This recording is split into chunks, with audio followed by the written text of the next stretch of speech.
Welcome to Middle East Now. I'm your host, Bianca Zanini. Let's get started with tonight's headlines. U.S. Secretary Rubio wraps up his trip to the Middle East with a message from Abu Dhabi. Israel braces itself to receive the bodies of 4 hostages killed in captivity in Gaza.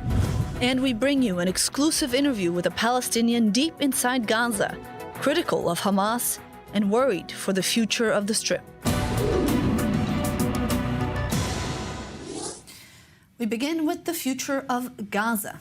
Egypt and Jordan reportedly believe that they've managed to convince U.S. President Donald Trump to back away from his plan to relocate Gazans and instead back Cairo's plan for the future of the Strip. Egypt's President Abdel Fattah al-Sisi is expected to travel to Riyadh, perhaps already tomorrow, to discuss his proposal for the future of Gaza with Saudi Arabia, Jordan, the UAE, and Qatar. Then the plan will be taken to a larger Arab summit on March 4th in Cairo and finally presented to President Trump. Now, Cairo's plan for Gaza includes up to $20 billion for the reconstruction in the next 3 years of Gaza, all coming from Arab and Gulf countries. Alex Schloss has more in this report. Egyptian President Abdel Fattah al-Sisi is expected to visit Riyadh on Thursday as part of an Arab-led diplomatic effort to present a counter-proposal to U.S. President Donald Trump's controversial plan to depopulate the Gaza Strip and transfer control of it to the United States. After 25 years, why should I change my position? For 25 years, I've said no to displacement of Palestinians, no to the resettlement of Palestinians, and no to an alternative homeland. Unfortunately, they don't understand or can't understand. Let me reiterate our firm position: no to displacement in Gaza and the West Bank, and we urge the reconstruction of Gaza without displacement. Saudi Arabia, Egypt, Jordan, the UAE, and Qatar are set to review the Egyptian proposal in Riyadh before formally presenting it to an Arab summit in Cairo on March 4th. The Arab initiative could involve up to $20 billion raised from across the region for the reconstruction of Gaza. While the exact details remain private, Egyptian state media has suggested that the plan would involve relocating Palestinians to secure areas within the Gaza Strip, while Egypt and its partners work to rebuild the devastated enclave through a 3-phase process lasting 5 years. Reports indicate that the Arab plan would establish a Palestinian administration, excluding both the Palestinian Authority and Hamas, a non-starter for Hamas. The occupation's condition of removing Hamas from the Gaza Strip is a ridiculous psychological war, and the withdrawal or disarmament of the resistance from Gaza is unacceptable. The United States has shown increasing receptiveness to the Arab counterproposal to Trump's plan. However, as momentum builds and the final details are worked out, it will ultimately be up to Israel and Hamas to decide whether to allow the implementation of the proposal. And joining us now to break this down is Dr. Marwa Mazid, a visiting professor of Israel Studies at the University of Maryland. Thank you so much for joining us this evening. We have a lot to unpack. Let's begin. Egypt has taken the lead on this counter-proposal to Trump.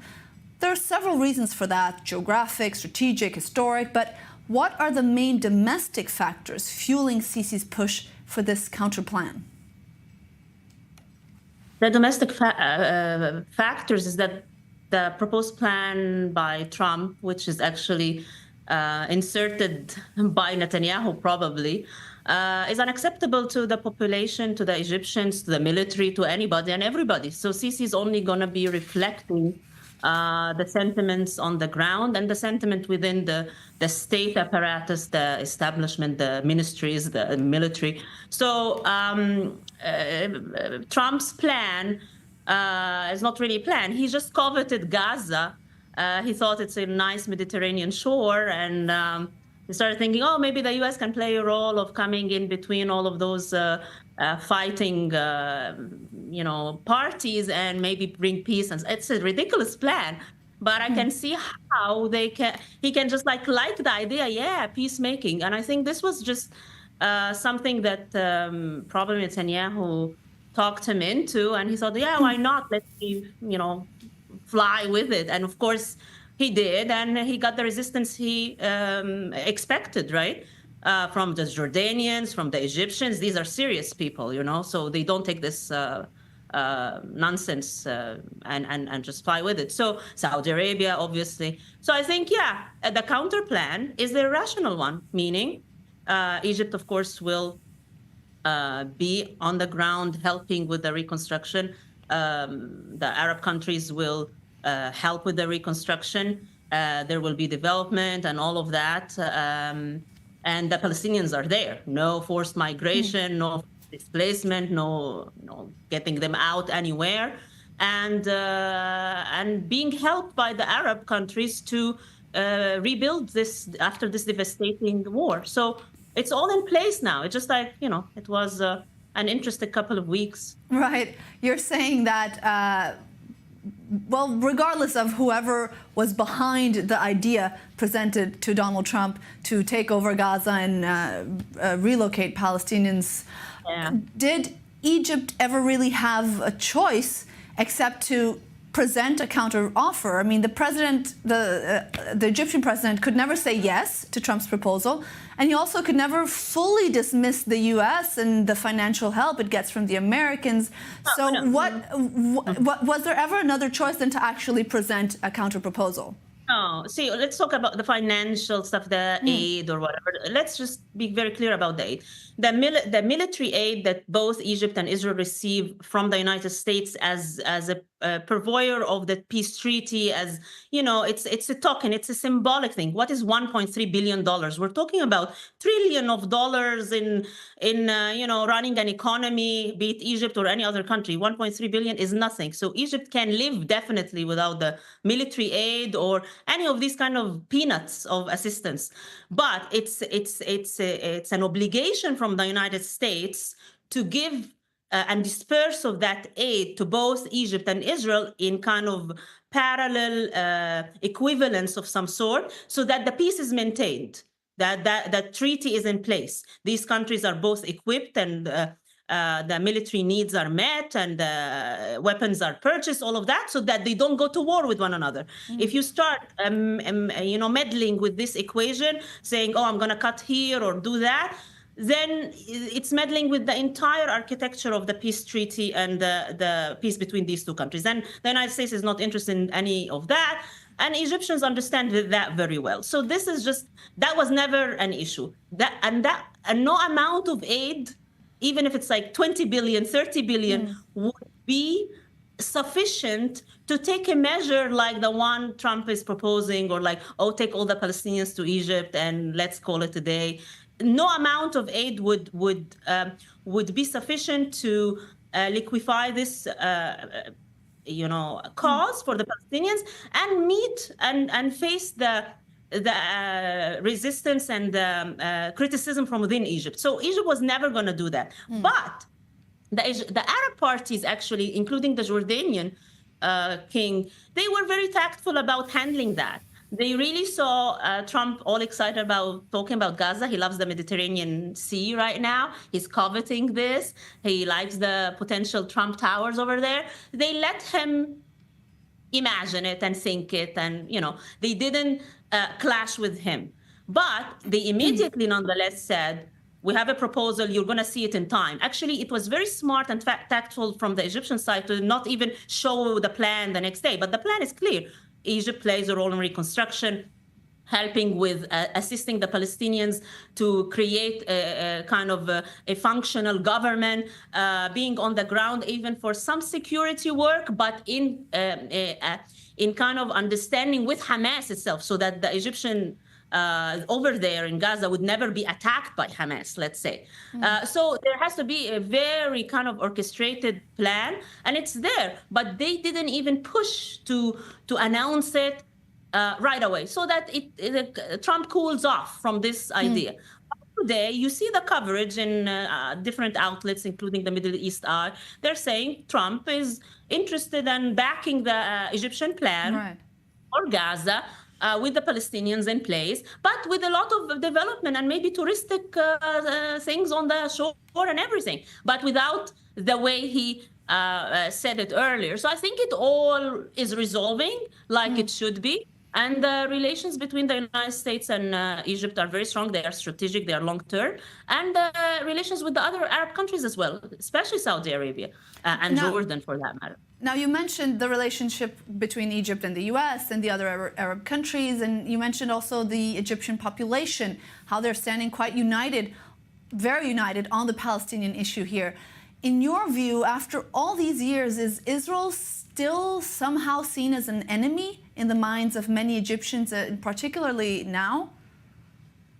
Particularly now, I think this war, I mean, I haven't been on your channel for the duration of the war. I think the last time I was with you was in October 18th, and I forewarned, I said, Israel going down the road, the way the bombing was happening, it will be accused of war crimes eventually. It will alienate itself with it. It is doing the opposite of the integration that happened over the past 40 years since the treaty. It is.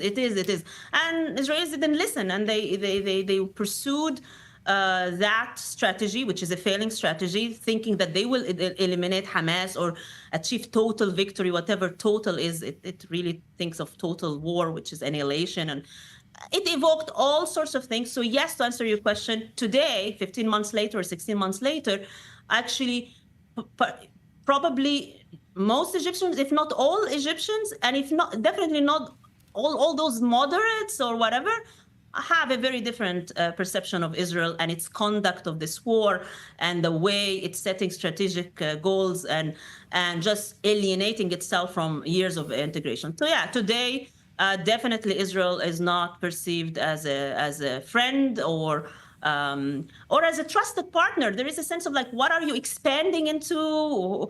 Who's next? And if you send, actually the proposal itself, let's say send all the Palestinians into Egypt and Jordan. But then the minute there would be resistance from Egypt and Jordan with the Palestinians there, and maybe they shoot something, then what? Are you going to treat Egypt and Jordan well, let's be like... clear here, Marwa. The idea, the suggestion to relocate the Palestinians did come from Donald Trump. I know that you're saying that perhaps it was Netanyahu, but the idea did officially come from Donald Trump, and the Israelis did back it, but it did come from Donald Trump, and Netanyahu even seemed to be surprised when he heard it, when Trump announced it in the White House. No, let me finish. The white paper that circulated, it's just like one idea. October 13th, right after October 7th, was the idea of like the solution for all of this. That was coming from some right-wing Israeli thinkers within Israel and started circulating. And that's why back in October, this is not the first time we talk about no to the displacement or don't push Egypt this direction. I was on your show in November, in late October, talking about no talk about displacement, because it was already raised from where? From think tanks, from some ideas. So it was circulating. It's just like Trump picked up on it right after Netanyahu's visit. And they were actually reporting that Netanyahu was the night before privy to what might come out in this, the speech. So regardless of who, the actions speak louder than even the words or who did what. So today, when you think about that, yes, people are saying if that's the idea, then, oh, are you going to treat Egypt, a country like Egypt, with the treaty and everything, or Jordan, like the way you treat Lebanon? Oh, there are some factions there or militants there, or Hezbollah there, and then you would cross the border to do this. So yes, I mean, the situation does seem very different in Egypt and in Lebanon. So it does seem like a surprising thing to hear from Egyptians. Exactly. So that's what I'm telling you. The idea that you would place Palestinians, or like the thought that let's place the Palestinians, and then when something happens from the Egyptian territory or the Jordanian territory, and suddenly the Egyptians, yes, are worried. So what would be Israel's reaction if that happens? Would it get into Egypt, and then that breaks the treaty and the peace and all of that? Because then what? Israel will have to respond. And then what? The Egyptian army respond? So it's a hassle. It's unthinkable. And that's why the Egyptian president was clear. Again, back in October, this is not a new idea. When he was speaking right next to the German chancellor, saying Egypt cannot pursue these ideas circulating for many reasons, for its own national interests, and also for that very reason I just mentioned. What happens if there are Palestinian attacks coming from within the Egyptian territory? What would happen then? The peace treaty is resolved? We cannot go there. So it's very clear where Egypt stood for that. All right, Dr. Marwa Mazia, thank you so much for your input, your analysis, a little bit of a discussion here. We really appreciate it. Thank you. Now, joining me in the studio is security analyst Jonathan Regev and Ariel Osran, our Middle East correspondent. Jonathan, I'm going to start with you here because we finished on a discussion with our guest about how there is an overwhelming part of the Egyptian population that does see Israel as a potential enemy, not necessarily an enemy right now, as a potential enemy. Here in Israel, we've seen repeated reports of concerns that there is a military buildup and infrastructure in Egypt closer and closer to the Israeli border. We also know that Egypt has been diversifying where it gets its weapons from, not just the U.S. any longer. We've seen, I believe it was French planes, weapons from Russia, from China. Is Egypt essentially, what more do we know about what it is that they're doing and what message they're sending here in connection to what our guest was talking about? I think the message is important. Do I think that Egypt is heading to confrontation with Israel? I think no. I think the answer is no. But I think the message that the Egyptians want to send, I assume, is one that they should be treated much better. They should be consulted much more than what they than what they actually are. They're saying, you, Israel, along with the United States, you come up with a plan to flood our territory, the Egyptian territory, with millions and millions of people out of Gaza without even asking, without even consulting. And then I would assume that Sisi and certainly the Egyptian public, which was never too keen of Israel, by the way, not even in the times when peace was somewhat hotter than it is now, the Egyptian public are saying, look, we're Egypt, one of the perhaps the biggest country in the Arab world, a central player in the Arab world, a country of more than 100 million people. You don't just come and you tell us, these are the people, this is the plan, these are the people you take us into consideration. Again, and do I think that Israel and Egypt are heading to confrontation? I think no. And having said that, did we think that October 7th happened a year and a half ago? Did we think that such a scenario was realistic? The answer is also no. So I think that Israel has learned the very hard way that in this region, everything is possible and you should be ready for every scenario. We always say the Egyptians have no interest in a war with Israel. That is true. Did Hamas have any interest to bring Gaza to the place where it is now? Ask anyone a year and a half ago, and they would say absolutely not. But it happened. Right. But let's look at the bigger picture here that we were talking about with our guest and with you as well, and the direction that we're seeing this going in, that we're seeing Egypt going in with the diversification of its weapons, the importance of the army within the society, and also how far Cairo is willing to go for this plan. I mean, she mentioned here, Dr. Marwa, that it was peanuts, the money that the U.S. is giving in military aid, it's peanuts. That can be discussed. But she said it's peanuts. How far is Cairo willing to go to make this plan? And is it, in any chance, overestimating itself? Look, Bianca, in my opinion, and this is my understanding from the Egyptian side, Trump's plan is a red line for them. The displacement of Gazans is a non-starter.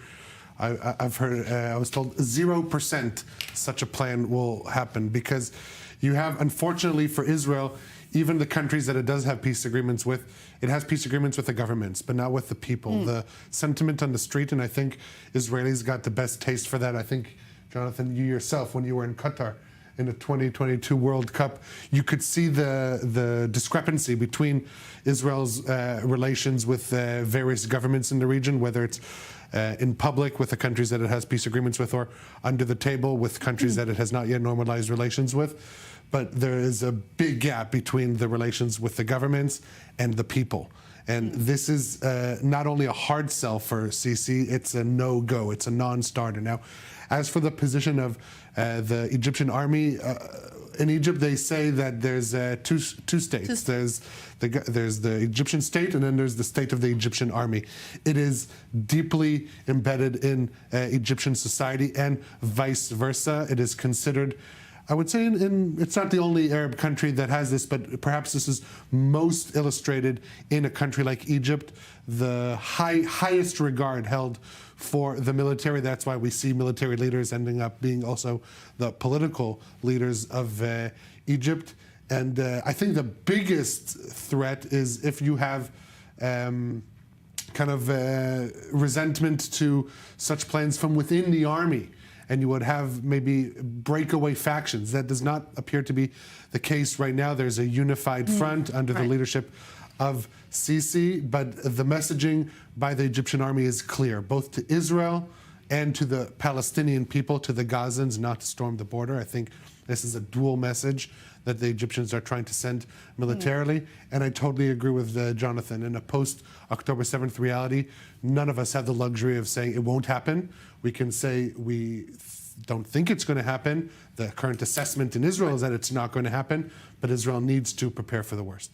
All right. Now, as we mentioned, Cairo's plan for Gaza includes up to $20 billion for the reconstruction in the next 3 years, all coming from Arab and Gulf countries. But according to an assessment by the UN, the European Union, and the World Bank, more than $50 billion will be needed to reconstruct the Gaza Strip over the next 10 years. Now, for more, we're joined by Dr. Michael Zanto, a global economy and international relations expert. Thank you so much for joining us this evening. So, look, Gaza is on the Mediterranean coast. We've got Israel and Jerusalem on one side, ancient Egypt on another. The potential for tourism and growth is there. The money is also not really an issue per se, and therefore a high likelihood of another war and of another round of destruction. Are investors going to, well, invest? No, I mean, from a private sector perspective, it's not a good investment bet. And we've seen this show before, going all the way back to the beginning of the Oslo process in 1983. But certainly, Saudi Arabia is not a democracy, and the government pretty controls an enormous amount of the economy through the oil revenues. So the Saudis, for example, and a few other wealthy Gulf Arab states wanted to bring that kind of money forward. They could, and it may be worth a shot, but you got to get the Hamas terrorists out of power first, or else there's a lot of other problems that will get in the way of economic development and tourism that you mentioned. So the plan has to include both. Now, what is the main incentive to get these investments from Gulf and Arab countries right now? So it's regional security. And the Saudis and other Gulf Arab states like United Arab Emirates, Qatar to a certain extent, they've been doing this since Oslo in particular, sometimes in a way before, but less because they didn't have relations with Israel till the 90s of any sort. And of course, you have the Abraham Accords taking it to a further level with United Arab Emirates and Bahrain and Morocco. They have a huge incentive. That's why the Saudis have been behind the scenes so funding the Palestinian Authority in conjunction with the United States and our European allies. So it's a global stability play. It makes sense. It's been talked about for decades. Ironically, there was a 1953 UN, I think it was 1953 United Nations Egypt plan backed by the United States to actually move some Gazans even into Sinai, but as part of an economic development. So economic development leads to peace. That was the idea behind the original Oslo Accords, and that was the major idea actually even in terms of the Abraham Accords. All right, well, so what will come first now? Are we talking about maybe countries looking into giving loans or perhaps looking for other ways to fund and help out the Palestinian reconstruction, with the Palestinians in Gaza having an active role in reconstructing their own country in a different way than just giving them money? How can we see this happening? Well, I mean, even in terms of the construction and infrastructure type of teams that would clear the debris from the war that Hamas and Iran started, that would probably take outside contractors. The safety would be ensured. There's the political issue of the fact that Hamas role is not acceptable to the United States, Israel, or Europe at this point. So that has to be dealt with. But you have to deal with the security. And so it's actually going to be tricky. It could be structured as loans or grants. That can be done. We have to see what kind of governing authority, and it's probably going to take, again, as I said, outside contractors getting in, and their safety is to be ensured. That might require some sort of military force. That might require armed contractors. So the technical issues here and some of the logistics will be a little bit complicated. All right, Dr. Michael Santo, thank you very much for your input this evening. You're very welcome. Have a great evening. You too. Now to Abu Dhabi, where President Sheikh Mohammed bin Zayed met with U.S. Secretary of State Marco Rubio and sent a clear message. Any reconstruction of Gaza must be linked to a path for peace based on the two-state solution. Rubio arrived in Abu Dhabi this morning for the last leg of his first Middle East tour before heading back. And we are back in studio with Jonathan Regev and Ariel Osaran. An important trip for Rubio. Did he achieve what he came here for? Well, that still remains to be seen. I think he wants to, on the one hand, garner regional support for his plan, or Trump's plan, or which Trump's plan isn't to displace Gazans, but rather to encourage Arab leaders to bring forth a comprehensive solution, vision for which they're working Gaza, on. Which they're working on. So kind of engaging the Emiratis that are expected to play a key role in I think we should get rid of the terminology reconstruction of Gaza and rather at least hope for rehabilitation of Gaza. And I think that's what they want to see. What kind of plan is being drawn up? I think the visit to the UAE is important to make sure that all Arab partners are on board with this, are getting their act together. Yeah, and what is the role of the UAE in all of this?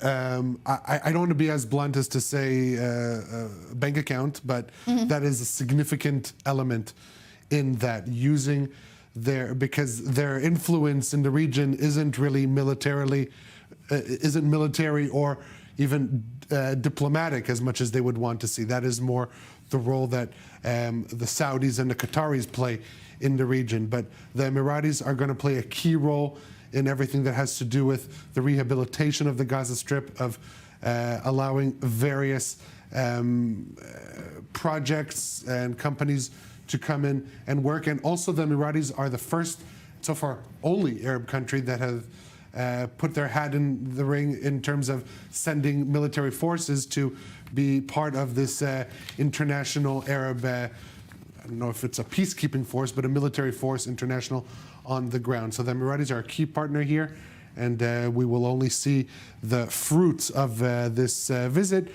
in the various Arab summits, first in Riyadh, then in Cairo, regarding this Arab unified position for Gaza. So an important next couple of weeks. Indeed. All right, and now back to Israel, where 6 living hostages are set to be released on Saturday. The news that Hamas is choosing to release all the living hostages left in this first phase of the agreement in one go is causing both joy and concern in Israel that the second phase of the deal might not happen, and that the remaining hostages might not return home. Tomorrow, Israel will receive the bodies of 4 hostages murdered while in captivity, causing knots in the stomachs of family members of the hostages and of most Israelis. And we go now live to our correspondent in the field, Emmanuel Honora, who joins us from Hostages Square in Tel Aviv.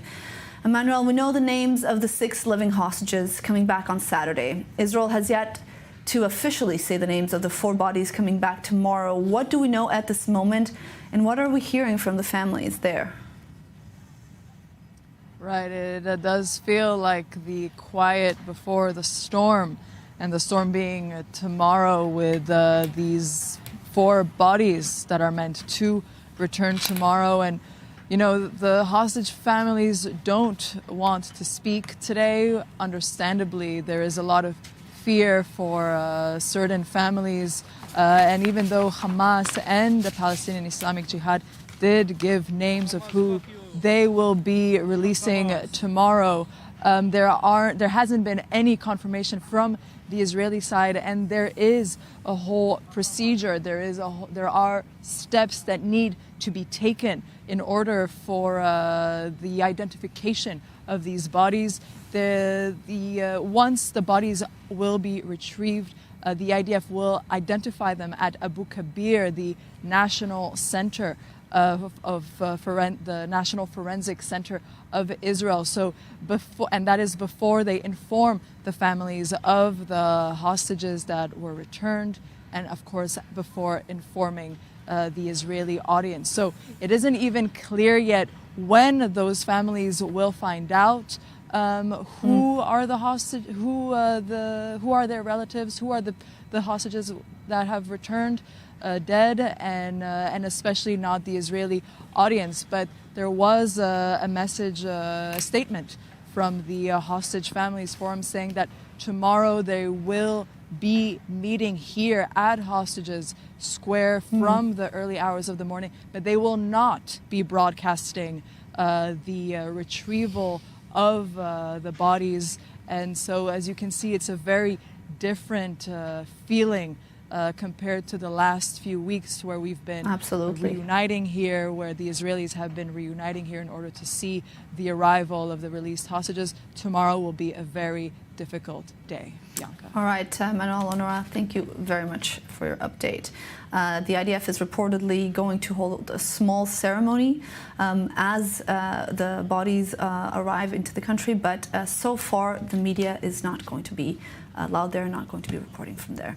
Now, back in the studio, Jonathan, some reports say that the whole reason for this sudden doubling of the number of hostages that are going to be returned alive on Saturday is because Hamas wants a certain number and a certain names of prisoners given in return. I believe some 400 are going to be returned already this Saturday.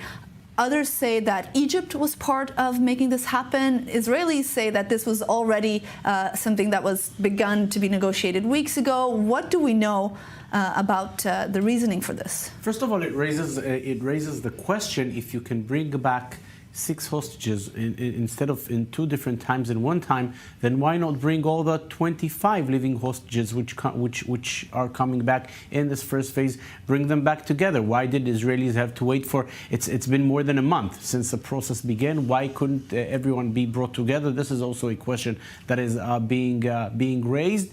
I think everybody plays a part. As far as we understand, Hamas is interested first not only in the very big number, as some are saying, as many as 600 prisoners will be released on Saturday, but also their identities. We're speaking of the people that are meant to be released on Saturday after 2 specific hostages come back. We're speaking of Avera Mengistu and Hisham Assaid. They were not kidnapped on October 7th. They are in Gaza. They crossed voluntarily more than a decade ago. And only once they return to Israel will Israel release, as far as I understand, 47 prisoners who were part of the Shalit deal back in 2011 and were arrested since then right. for militant activity. According to what we understand, Hamas was concerned that in the week up until next Saturday, when originally they were meant to be released, something could go wrong and that final phase would not have happened, and those 47 prisoners would then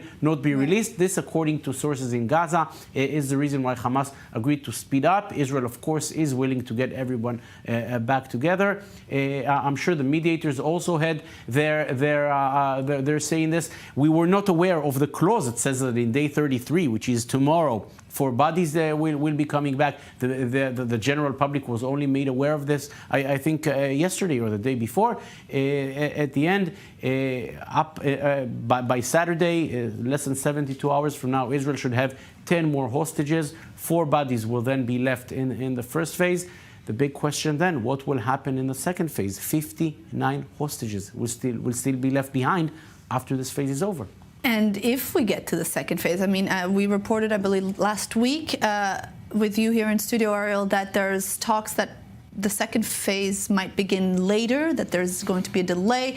For Israel, is that in Israel's interests, both when it comes to receiving back the hostages, but also in the more time that passes, the harder, I guess, it would be to restart a war in Gaza if it needs to? So that is really the question. I think for Israel, they want to extend phase 1 as long as possible, because phase 1 allows you to receive back hostages and remain in Gaza. Phase 2 forces Israel to completely withdraw from the Gaza Strip. And so if everything what Israel wants, Hamas wants the opposite. So I think that's kind of what we're seeing now. If Israel initially wanted to extend phase 1, right now what we're seeing is that Hamas is trying to shorten the gap between phase 1 and phase 2 and bring upon phase 2 sooner. Yesterday, even Hamas spokesperson Hazem Qassem said that in phase 2, Hamas is willing for an all-in-one release of the hostages, and that would bring upon the end of the war and full withdrawal. And I think what we're seeing now, the importance for Hamas, for the residents of northern Gaza to return to the north. The entry of these caravans. This isn't for humanitarian purposes. They want to place these caravans in strategic points inside the Gaza Strip to use the civilian population once again as a human shield in order to try and deter Israel from resuming the war. This is the reality. This is who Israel is dealing with. And so for them, they want to ensure in every way possible that Israel does not have the ability to resume the war. And that explains some of the steps that we're seeing now, and these statements that are not, generosity on the part of Hamas. They don't know the term generosity. All they know is they want to maintain ensure the longevity of their rule over the Gaza Strip. So exactly, this is my question to both of you. Actually, I want to try to understand this a little bit more, because why would, at the end of the day, Hamas say yes to a deal that essentially is a letter of self-destruction for them, unless there's plans of them returning to power? I mean, what are we really, is this a real negotiation of Hamas leaving the Gaza Strip, leaving the Gaza Strip, not being in power in the Gaza Strip, and also not being in a Hezbollah-like position where they're not officially in power, but they have a lot of influence and they also have arms? I mean, what is the reality of this? I'm really skeptical about Hamas would agreeing to not being the main power in Gaza, and I would also I'm also quite skeptical of Hamas actually being willing to give the last hostage away, simply because once there are no Israeli hostages in Gaza, then what do they have? What do they have, and what is stopping Israel from carrying out a war that is much stronger, which compared with everything that Israel did up until now? Because we saw, for example, one of the last hostage releases came in Al Burej, in one of the camps in central Gaza, which was hardly hit in the war, simply because the army was well aware that somewhere along the camp there are Israeli hostages, and if the operation there goes quite strongly, eventually those hostages might be hurt. Right. Final word, Ariel, on this?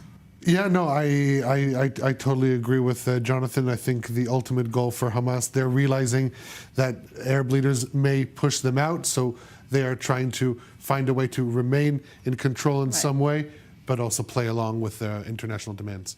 All right. Thank you, Jonathan Regev and Ariel Osran. Thank you to both of you. Now, with less than 2 weeks to the end of the first phase of the Gaza ceasefire, much uncertainty remains on whether the deal will be implemented. With concerns over the continuation of the war and the fate of the hostages mounting, we bring you tonight a unique perspective from inside the Strip.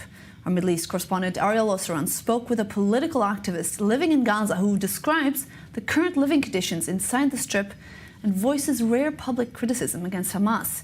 In order to ensure his safety, we've blurred his face, distorted his voice, and we gave him a fake name so that he could speak freely with an Israeli-based television channel. خالد أحد سكان غزة، شكرا على حضرتك ومرحبا بك. مرحبا فيكم، مشكور على الاستضافة وأنا مبسوط أني معكم على هاي الشاشة. شكرا. السيد خالد، الآن نحن أكثر من شهر على وقف إطلاق النار في غزة. ما هو الوضع الحالي داخل القطاع؟ الوضع الآن عبارة عن فوضى كبيرة بسبب عدم إيجاد طريقة لحكم الناس. الفوضى منتشرة. حماس أيضا من ضمن منظومة الفوضى المنتشرة في قطاع غزة تسيطر على المساعدات بشكل كبير. تقوم بإرهاب بعض السكان بسبب معارضتهم العلنية سواء على السوشيال ميديا أو على أو في الشارع لحماس. بعض الناس تم سحلهم وضربهم في بعض المراكز من أجل إرهابهم بسبب معارضتهم لحماس. الناس الآن في حالة فوضى بسبب عدم وجود المآوي اللازمة لإيوائهم. أغلب الناس بلا بيوت بلا منازل، وهذا سبب أزمة كبيرة بسبب المنخفضات الجوية اللي تعصف في قطاع غزة بدون اتخاذ التدابير الاحترازية لحماية الناس من هذه المنخفضات.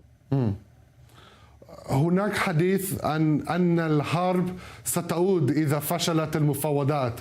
كيف يشعر الشارع في غزة حيال هذه الإمكانية؟ السكان في غزة من بداية هذه الحرب لهم هدف مشترك مع إسرائيل وهو إزالة حكم حماس. لا يريدون عودة حكم حماس إلى قطاع غزة، يريدون حكم ديمقراطي، حكم يؤمن بالتعددية السياسية، حكم يؤمن بوجود الآخر. لا يريدون حكم راديكالي، حكم قمعي إسلاموي يقوم بإرهاب السكان بحجة أنه وكيل الله على هذه الأرض. الناس يؤمنون في غزة بالسلام مع إسرائيل، يريدون أن يكونوا جنبا إلى جنب مع الشعب الإسرائيلي. أفعال حماس في 7 أكتوبر لا تمثل سكان قطاع غزة. من قام بهذا الفعل لا يمثل إلا شريحة معينة من مجتمعه، وهو بتقديري لا يتجاوز 100,000 شخص في قطاع غزة. أما أكثر من 2 مليون إنسان يريدون السلام مع إسرائيل، يريدون الرخاء الاقتصادي، يريدون فتح المعابر مع إسرائيل، يريدون العمل في داخل إسرائيل كما كان الوضع قبل 7 أكتوبر. بس يا خالد، بتقولي أغلبية الشعب في غزة يريد السلام مع إسرائيل، بس في ناس يعني اشتركوا في طوفان الأقصى في 7 أكتوبر. كيف بتقول إنه أغلبية الناس في غزة بدون سلام مع إسرائيل؟ الهجوم اللي صار في 7 أكتوبر كان مكون من 2000 شخص أعتقد في حينها. لو نظرت إلى تعداد كتائب القسام أعتقد سيكون ما بين 30 ل 40 ألف شخص. الجهاز الحكومي لحماس ممكن فيه كمان 40 ألف شخص. فهؤلاء هم من تمثلهم حماس. حماس لا تمثل كل الشرائح في قطاع غزة. يعني قطاع غزة مليء بالشرائح المجتمعية، شرائح من للعمال، للخريجين المعطلين من العمل، حتى للموظفين السلطة أو فتح. هؤلاء لا ينتمون إلى حماس ولا يدعمون حماس بأفعالها. كلهم حتى وإن ظهر لك على الإعلام الموجه من الجزيرة أو التلفزيون العربي أو الإعلام التي توجهه قطر أن سكان القطاع كلهم يريدون حماس، فهذا إعلام موجه لا ينبغي أن نأخذ به. فهمت. فيما انت حكيت عن مساعدات، بس فيما يتعلق بالمساعدات الإنسانية في غزة، كيف يتم توزيعها وما هو الدور الذي تلعبه الأونروا بتوزيع المساعدات؟ الأونروا المفترض أنها تقوم باستلام المساعدات وتوزيعها عبر طرود غذائية لكل سكان قطاع غزة بسبب الحالة الإنسانية التي وصل إليها كل السكان بدون اجتزاء. لكن في فساد ملفت للانتباه في داخل منظومة الأونروا، لا يقوم بتوزيع كل شيء. أغلب المدارس حتى فيها مكاتب لحماس لموظفين وزارة التنمية التابعة لحماس، وهؤلاء يقومون بجمع المعلومات والبيانات داخل المدارس الأونروا. أما الأونروا نفسها لا حضور لها، ما في حضور كبير في داخل قطاع غزة، وعانينا بسبب سوء إدارة الأونروا وفسادها. وممكن أغلب السكان اشتكوا في فترة النزوح في الجنوب وطالبوا بأنه أي هيئة أخرى لاستلام المساعدة.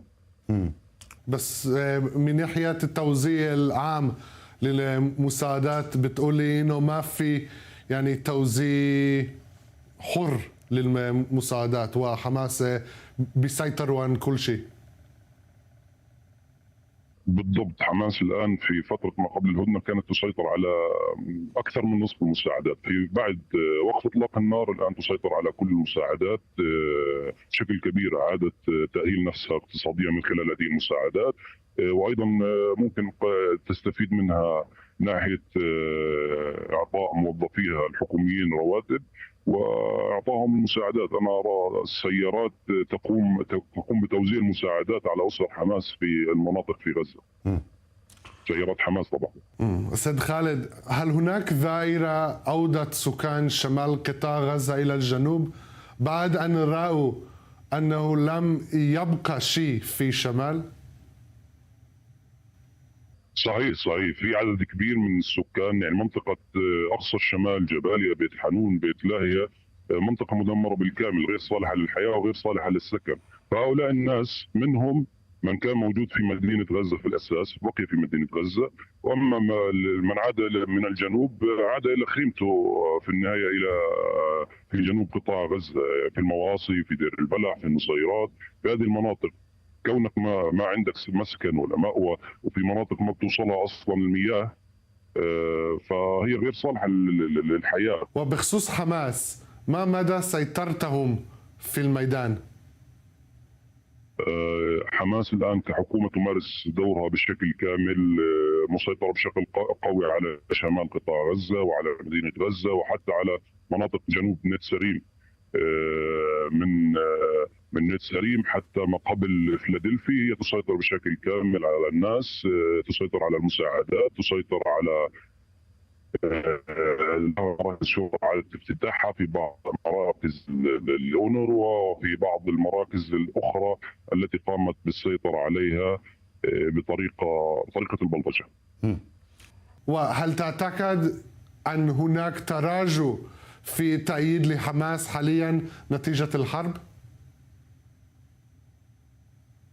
في غزة التأييد لحماس لا يتجاوز حدود عناصرها المتبقيين، وأعتقد لو ندخل في أمور النسبة ممكن النسبة تكون من 10 ل 15% تأييد. أما باقي الشعب يريد إنهاء حكم حماس والبدء في حياة جديدة بالسلام مع إسرائيل. وفي إسرائيل هناك غضب من احتفالات التسليم للأسرى التي تنظمها حماس، ما رأيك بها؟ لو لاحظت الصور الجوية لأماكن التسليم سواء في غزة أو في الوسطى في دير البلح أو في خان يونس، لا تجد جمهور يدعم هذه الاحتفالات. يعني هم أعداد قليلة تقوم حماس بجمعهم من أجل الاستعراض، لكن الصور الجوية تظهر عدم وجود دعم حقيقي لحماس ولمظاهر التسليم، والسكان يبدون تعرضا من هذه المظاهر كونه أن تعرقل دخول بعض المواد الغذائية التي ينتفعون بها عبر التجار، تعرقل أيضا بعض المساعدات التي يريدوها هم بيشتروها، لكن دخولها بيخلي أسعارها في متناول الأيدي. لكن بعد عرقلتها فورا ترتفع الاسعار. في الاسبوع المنصرم ابو عبيده قام باعلان بانه سيعطل تسليم الرهائن في يوم السبت اللي فات.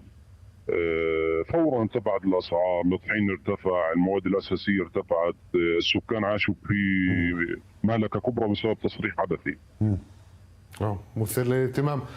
هل يريد سكان غزة استبدال حكم حماس بالسلطة الفلسطينية أم أنهم يفضلون الحكم المشترك بين حماس وفتح؟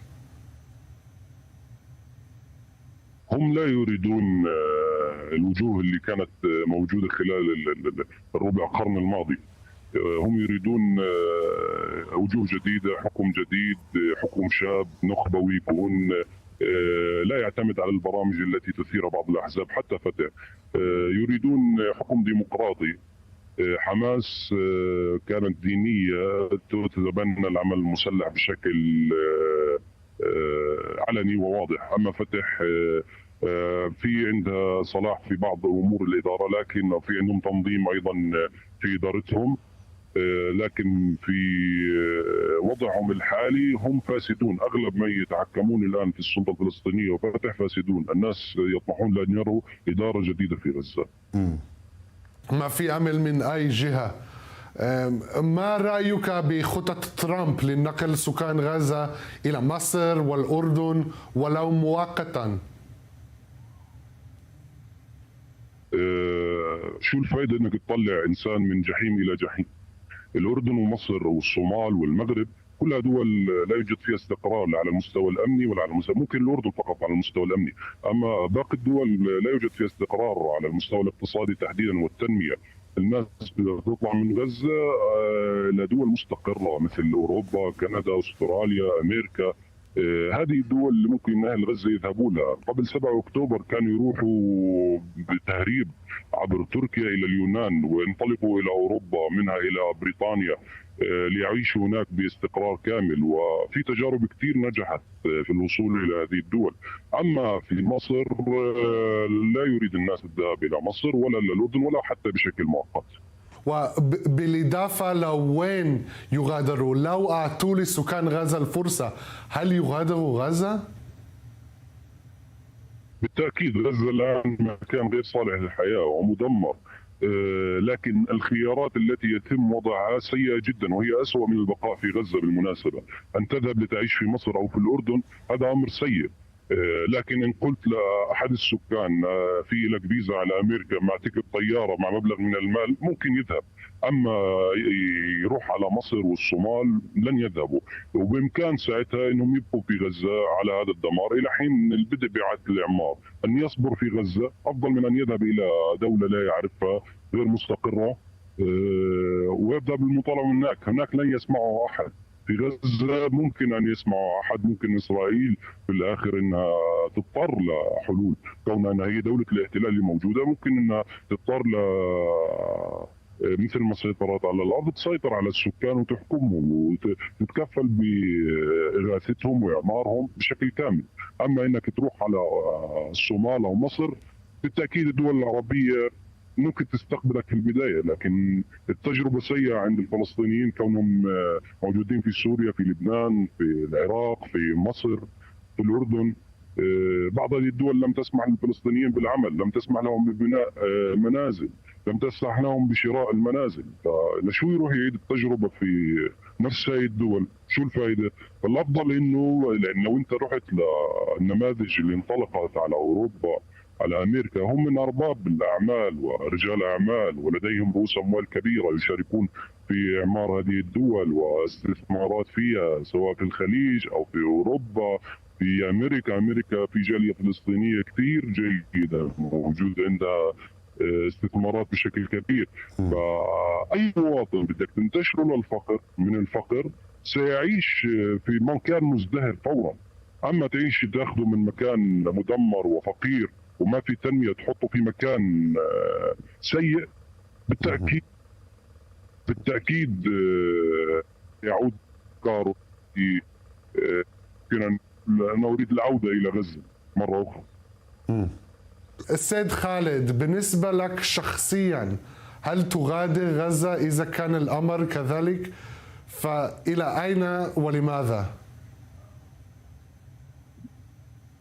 مغادرة غزة إذا بقي الأمر على حاله الآن يمكن أن نغادر في النهاية. لا يوجد إنسان عاقل يريد أن يعيش بسلام وبأمان وفي مكان صالح للحياة.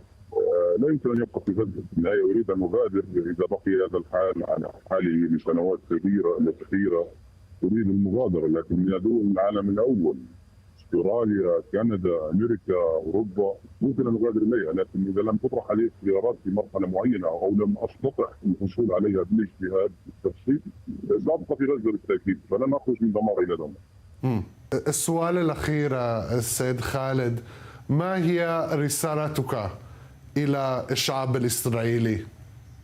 احنا اولاد عم في البدايه وبالنهايه، احنا مسلمين ومسلمين ويهود، كنا من نسل نبي الله ابراهيم. يجب ان نصالح الجنب بسلام. نريد ان نكون في وضع جيد، نريد الانزهار لهذه المنطقه. لا ينبغي لا لحماس ولا غير حماس ان تعطل هذا المشروع. السلام سيقوم وسيدوم. اعتقد ان التجربه تحديدا تجربه العالم في اسرائيل كانت جيده، وكان العمال يذهبون الى اسرائيل ودائما يمدحون اصحاب العمل الاسرائيليين باقامه حقوقهم للعمال. وهناك ايضا انا على علم بشكل شخصي بان بعض ارباب العمل يتصلون بعمالهم في غزه ويقولون لهم كيف انتم ويعرضون عليهم المساعده. الشعب الاسرائيلي كان جيد ويستحق الحياه، وايضا نحن الشعب الفلسطيني نستحق الحياه ونحن شعب جيد، لكن بحاجه الى ان نزيل كل المشاحنات التي بيننا ومن يقوم بوضع هذه المشاحنات ونعيش يوم بسلام. لا اعتقد ان مشروع التاجير سيقوم. اعتقد انه امر سياسي بحت من اجل الضغط على الدول العربيه لازاله حقوق حماس بشكل من جانب العرب. اما في الوضع الطبيعي فنحن نقبل الشعب الاسرائيلي وعلى الشعب الاسرائيلي ان يقبل بنا، وهذا بحاجه الى الحوار، بحاجه الى الحوار مجتمعي اكثر من هو الى حوار سياسي. سنتحاور واعتقد ان هذا سيكون امر جميل وجيد واتمنى ان يكون قريبا. كلامك مهمة وواضحة. السيد خالد أحد سكان غزة، شكرا جزيلا عن حضرتك معنا ويعطيك ألف عافية. شكرا يا خالد. الله يعافيك. مشكور على الاستواء، مشكور جدا. شكرا. إلى اللقاء. A strong report there. That's all for tonight's show, but Middle East Now is back tomorrow with more in-depth reporting and analysis. Now, it's time for the rundown. I'm Bianca Zanini. Thank you for watching.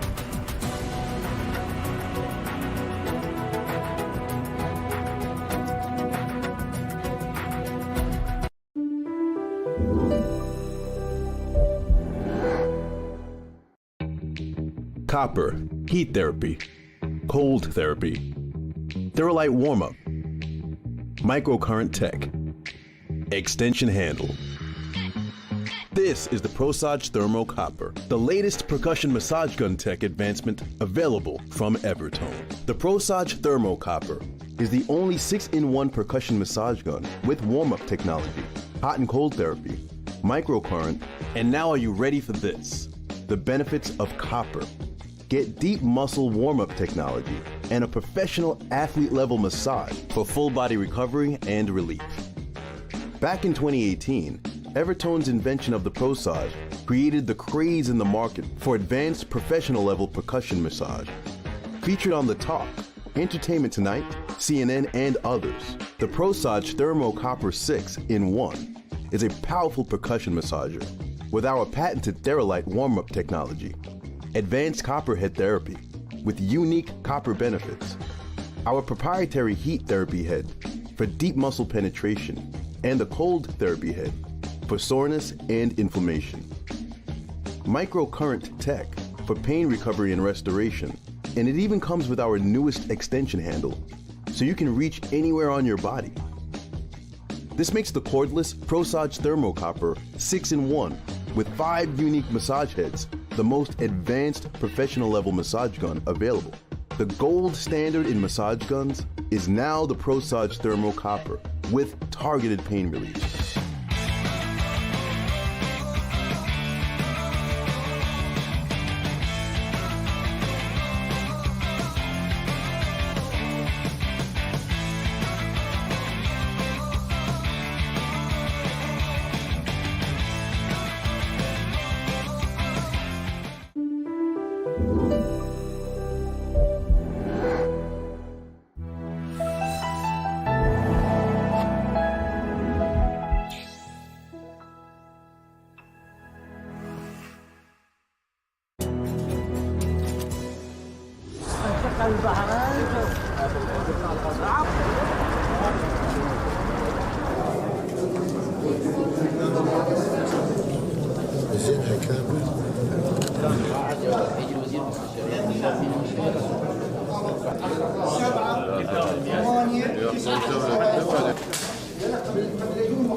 Israel braces itself for devastating news as the bodies of 4 murdered civilian hostages in Gaza are expected to be returned home on Thursday morning. At the same time, Yair Horn, who was freed from terror captivity on the weekend after 498 days, tells I24 News he needs his brother Eitan to be brought home too. And I24 News brings you an in-depth interview with a political activist inside Gaza who describes the current living conditions in the Palestinian enclave and voices rare public views on Hamas.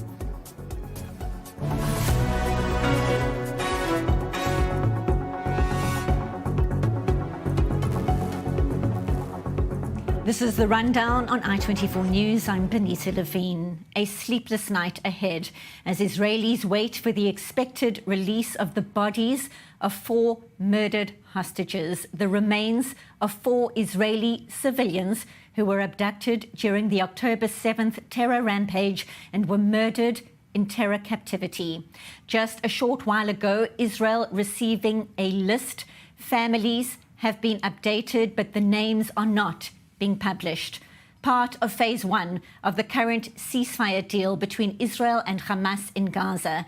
During this phase, the terror group committing to returning 25 living hostages and the remains of 8 others in exchange for around 1,900 Palestinian prisoners, many of whom are convicted terrorists.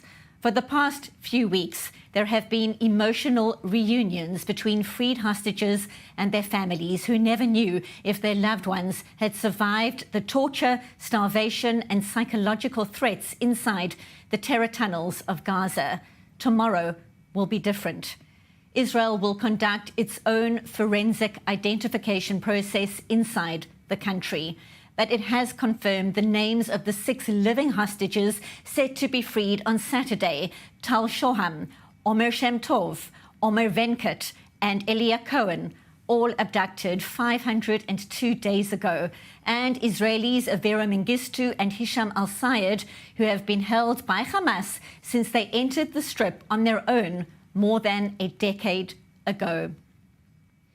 And now for more on this very difficult day, we welcome to studio security analyst Jonathan Regev. So 6 living hostages come home on Saturday, and we look forward to those moments, those reunions that we have seen in recent weeks. But at the same time, we also know 4 bodies of murdered hostages, civilian hostages, are coming home tomorrow.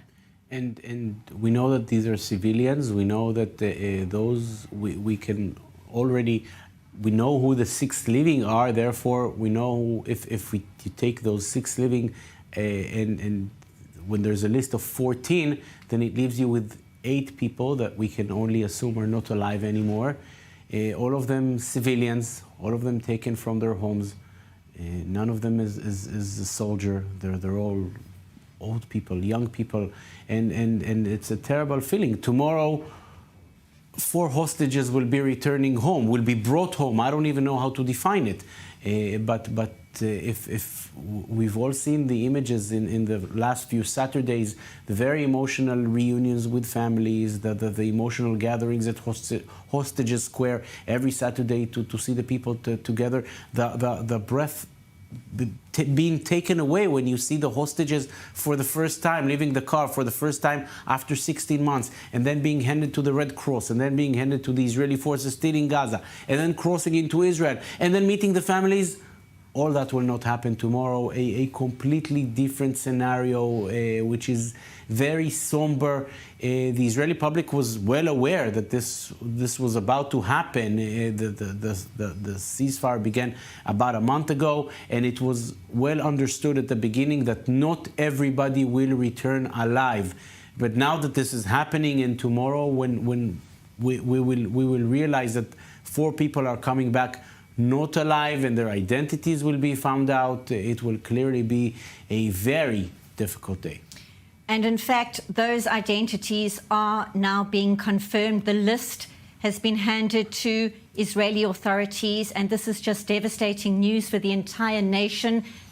Everybody hoping for a different outcome, but Israel confirming it has received the list of the following names, bodies due to be returned tomorrow, and they are Shiri Bibas, 32, at the time of the abduction on the 7th of October. Kfir Bibas, her son, who was 9 months old at the time, his older brother Ariel Bibas, 4 years old at the time, and the other name, the 4th body set to be returned tomorrow, that of 83-year-old Oded Lifshitz, murdered in terror captivity. These are the 4 names. Confirmation: Israel received this list just moments ago from Hamas. These are the 4 bodies, the remains of civilians. And a reminder to the world, a baby, Kfir Bibas, the youngest of the hostages, his older brother, Ariel Bibas, mother, Shiri Bibas, and 83-year-old Oded Lifshitz. The nation will be heartbroken. This was not the outcome the nation was hoping for. And so right now we go to correspondent Emmanuelle Honora. She joins us from Hostage Square in Tel Aviv, and grey clouds and rain, tears, indeed a reflection of this devastating confirmation just moments ago. Emmanuelle. Benita, as you were reading that, it felt very quiet here at Hostages Square, and you can really feel the shift. The mood has changed. It's very solemn here. It's very sad. As you said, everyone was hoping for a very different outcome, and with the confirmation of those names, it's obviously not the outcome that the Israeli audience was hoping for.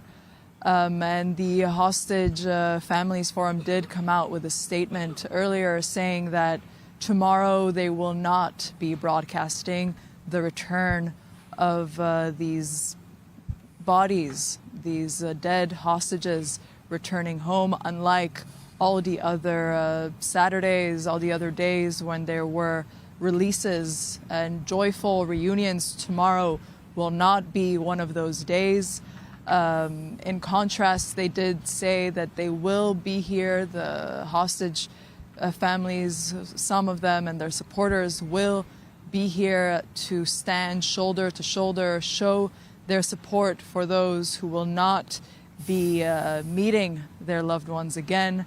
And truly a devastating day, and there will be a whole procedural aspect to it. The IDF will still have to run tests, bring them to the forensic center, the Abu Kabir Center, in order to confirm those identities. But once that confirmation is through, they will inform the families that it is indeed those family members, and then, of course, inform the Israeli audience. So it is truly there are no words, just speechless. There truly are no words. And of course, just heartbreaking to think right now of Yarden Bibas, father of Ariel and Kfir. Of course, he was freed from captivity in recent weeks, and obviously the whole nation hoping and praying for a very different outcome. Correspondent Emmanuel Honora updating us from Tel Aviv. Thank you very much on this devastating day. Now, earlier in the week, we spoke to the cousin of Shiri Bibas, Yossi Schneider, describing then the pain knowing that the fate of Shiri and the youngest hostages, her sons Ariel and baby Kfir, had never been clear. Let's take a listen. Kfir was kidnapped when he was 8.5 months old. Right. 8.5 months old. And now, a month ago, more than months ago, we mark his second birthday. He's 2 years old. Think about a baby that's been kidnapped from his bed, from his crib, when he was 8.5 months old. Now he's more than 2 years.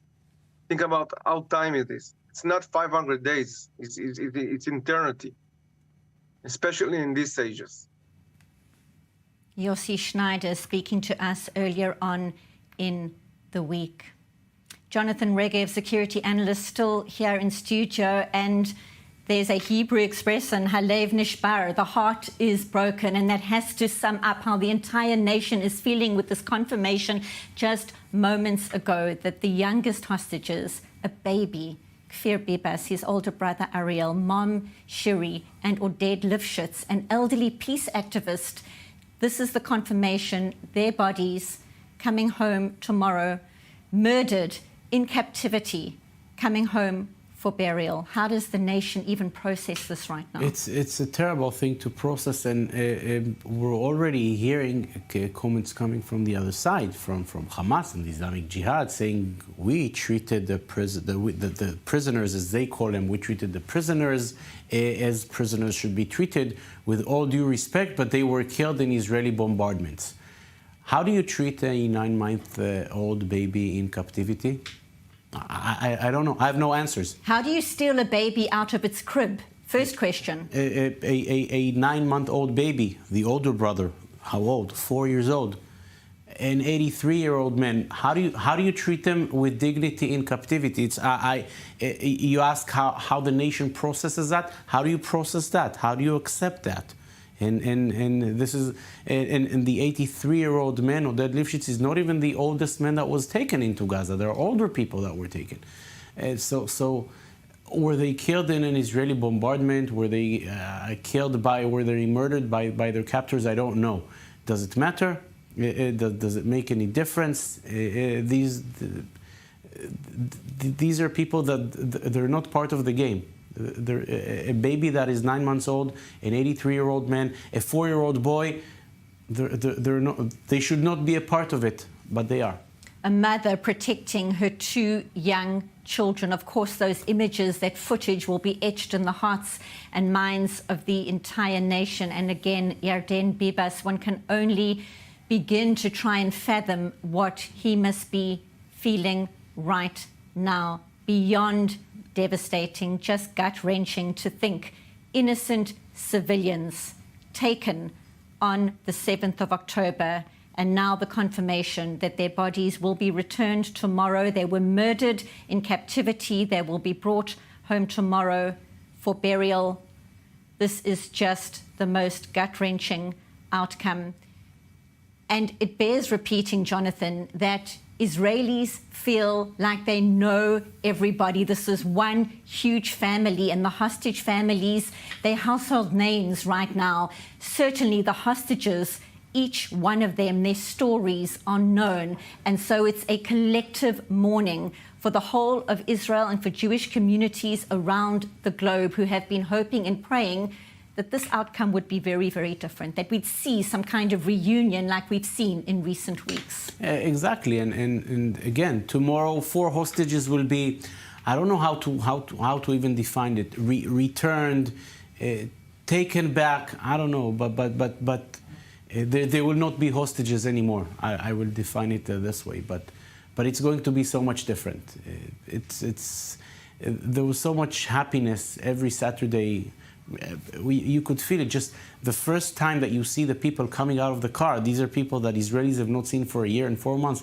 There's a collective all around the country, and it will not happen tomorrow. It will hopefully happen on Saturday as well, when we'll see 6 living hostages coming back.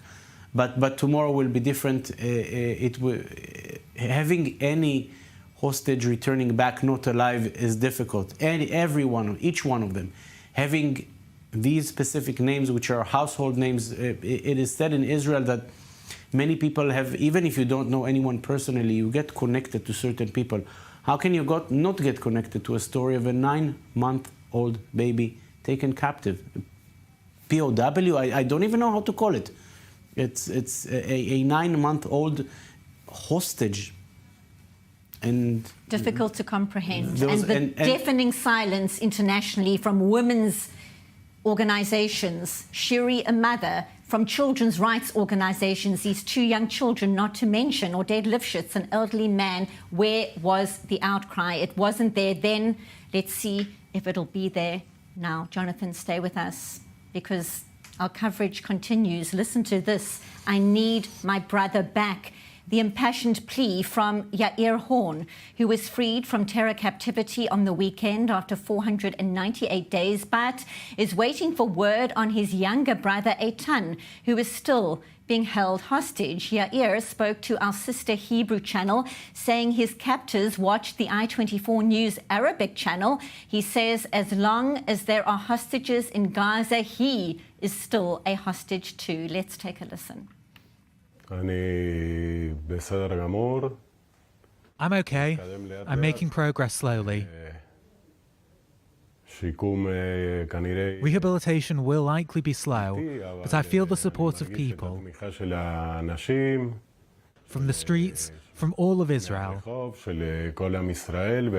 It gives me strength to continue. The truth is, it's impossible to describe in words. No word can describe this feeling. To hug a brother who was kidnapped, and the other one is still there. I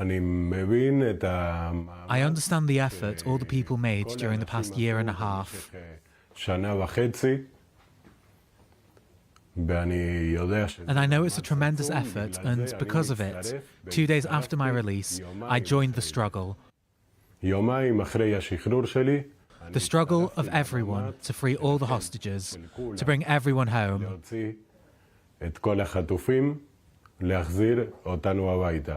And now I'm here with you to continue the struggle.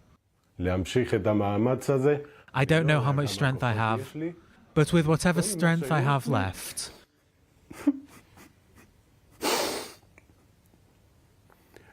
I will use it to join and bring my brother Eitan home, along with the rest of the hostages, all of them, till the last one. My brother Eitan and the rest of the hostages, we need to get them back now. We don't have time. I feel that to demand more than you've already done would be exaggerated.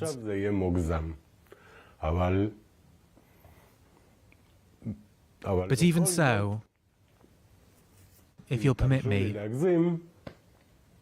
I ask that you continue the struggle, the support. What you've done so far works. I hope it works. But again, we don't have time. We have to bring all these people home. All the hostages have to come home. Part of me still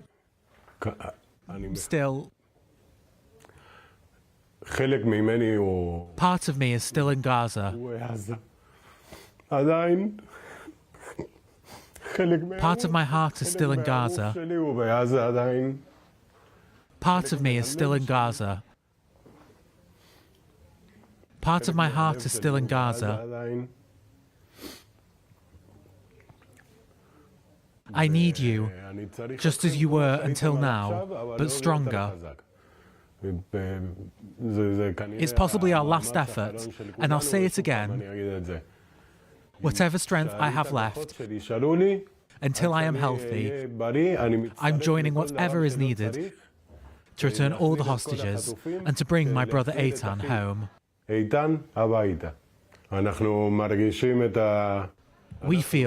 I feel the embrace of the Israeli people.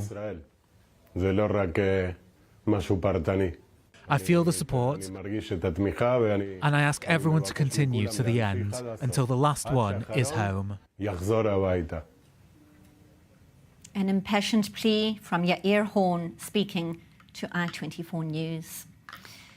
Now, on Thursday morning, the bodies of 4 murdered Israeli hostages, all civilians, will be returned to Israel, as we've been discussing. Confirmation a short while ago, according to the list Israel has received: Shiri, Ariel and Kfir Bibas and Oded Lifshitz.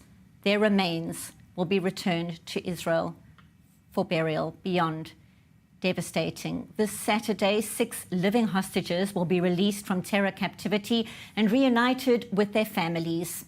Later that day, the largest single release of Palestinian prisoners under the current ceasefire deal will be freed from Israeli jails, 802 in total.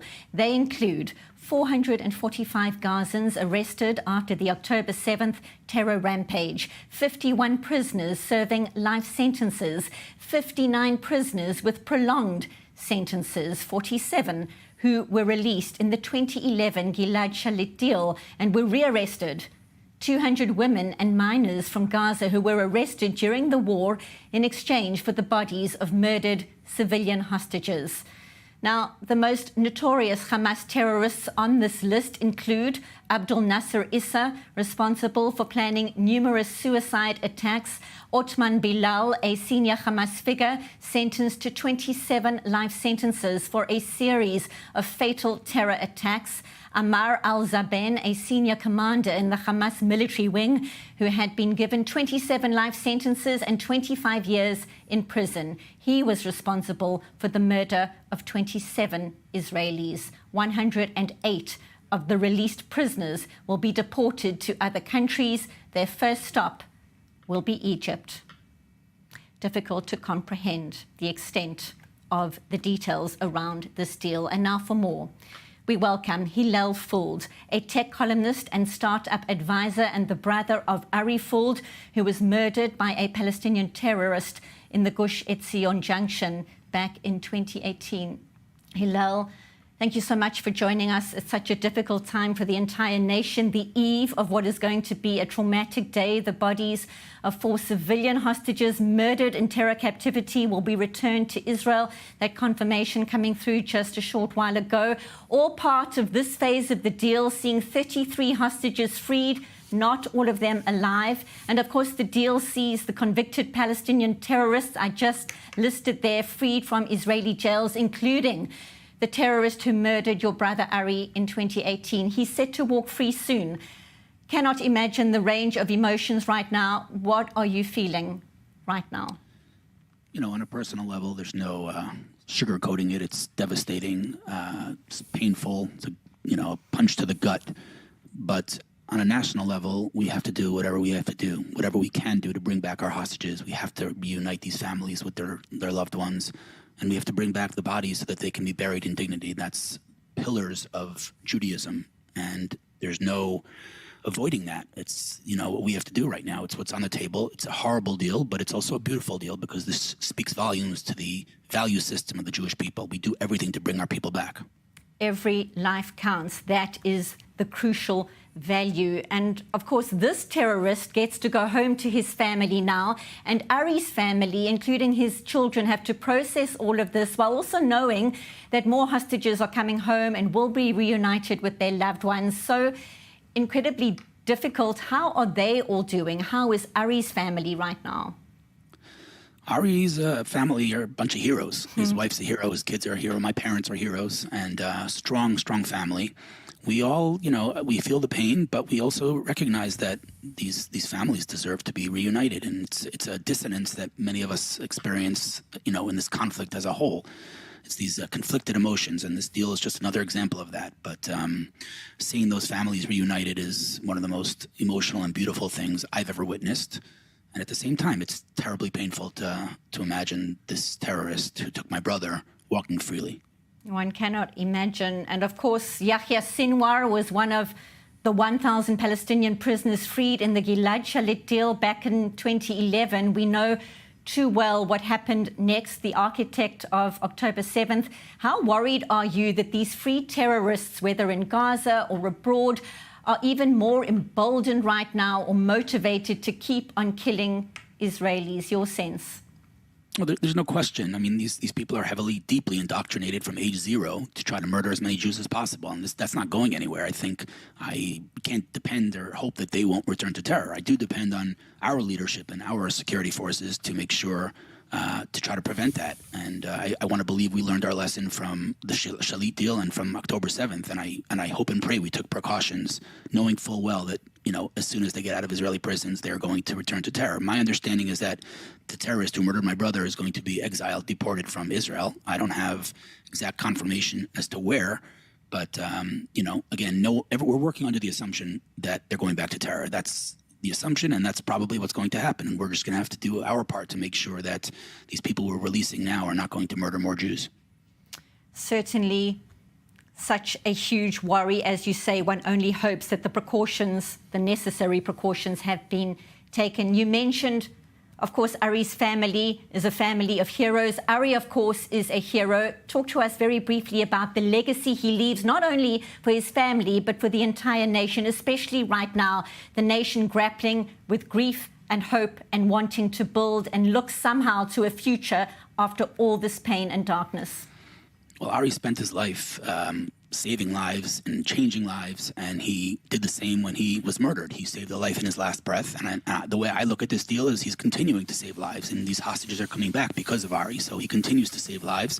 His legacy was a zero-tolerance policy for lies, for fake narratives that people like to spread about Israel, whether it's, calling it the West Bank versus Judea and Samaria, talking about a Palestinian state that never existed, and on and on. He just had zero tolerance for lies. He understood that words matter, something we're learning today the hard way, and he didn't tolerate it. While many of us just accept the terminology that the world uses, false or not false, he did not tolerate that, and he would not stand for it. And so someone who would present, a historical fabrication to him, he would not just continue on in the conversation. He would stop him in his tracks and say, that's just not true.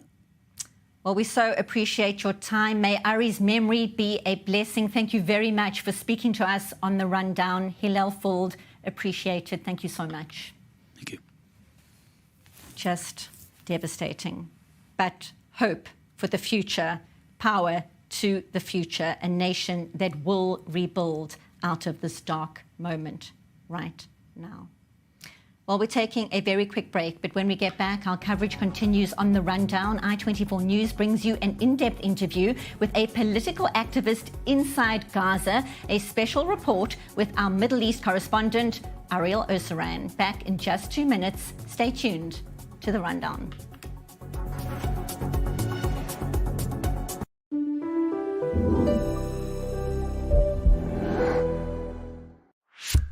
You live in Israel or you are preparing for your Aliyah? Congratulations. You have a smartphone? Perfect. Download the Olim app for free and discover everything we have to offer. Booking medical and administrative appointments, bills paying, debt verification, instant translation, contractor recommendation, request tracking, and much more. And if you can't manage it on your own, our team speaks your language and assists you with all your procedures in Israel, starting from 199 shekels per month, unlimited and for the whole family. Don't hesitate any longer. Download the app or contact us. Copper, heat therapy, cold therapy, Theralite warm-up, microcurrent tech, extension handle. This is the ProSage Thermo Copper, the latest percussion massage gun tech advancement available from Evertone. The ProSage Thermo Copper is the only 6-in-1 percussion massage gun with warm-up technology, hot and cold therapy, microcurrent, and now are you ready for this? The benefits of copper. Get deep muscle warm-up technology and a professional athlete-level massage for full body recovery and relief. Back in 2018, Evertone's invention of the ProSage created the craze in the market for advanced professional-level percussion massage. Featured on The Talk, Entertainment Tonight, CNN, and others, the ProSage Thermo Copper 6-in-1 is a powerful percussion massager with our patented Theralite warm-up technology, advanced copper head therapy with unique copper benefits, our proprietary heat therapy head for deep muscle penetration, and the cold therapy head for soreness and inflammation, microcurrent tech for pain recovery and restoration, and it even comes with our newest extension handle, so you can reach anywhere on your body. This makes the cordless ProSage Thermocopper 6-in-1 with 5 unique massage heads the most advanced professional-level massage gun available. The gold standard in massage guns is now the ProSage Thermocopper with targeted pain relief.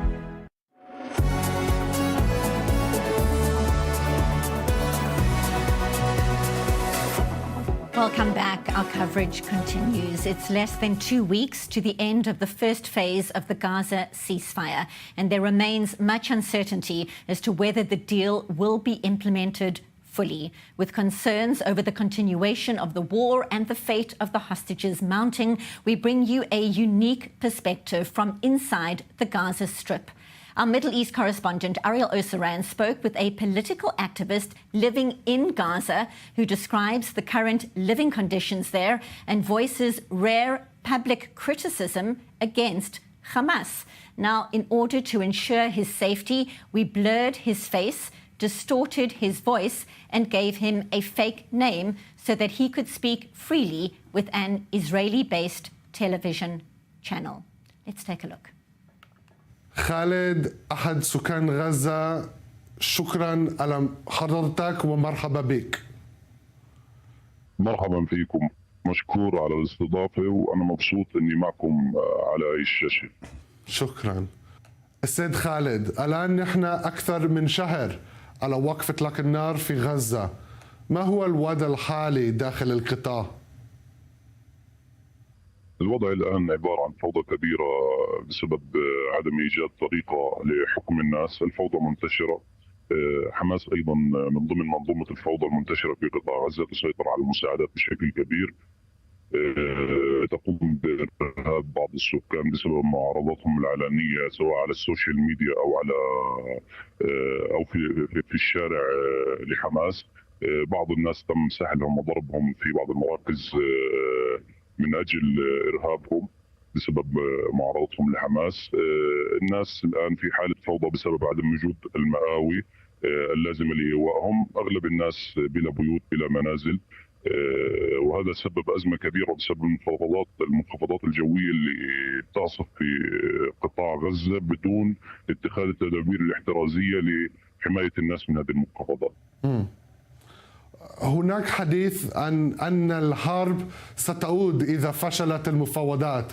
كيف يشعر الشارع في غزة حيال هذه الإمكانية؟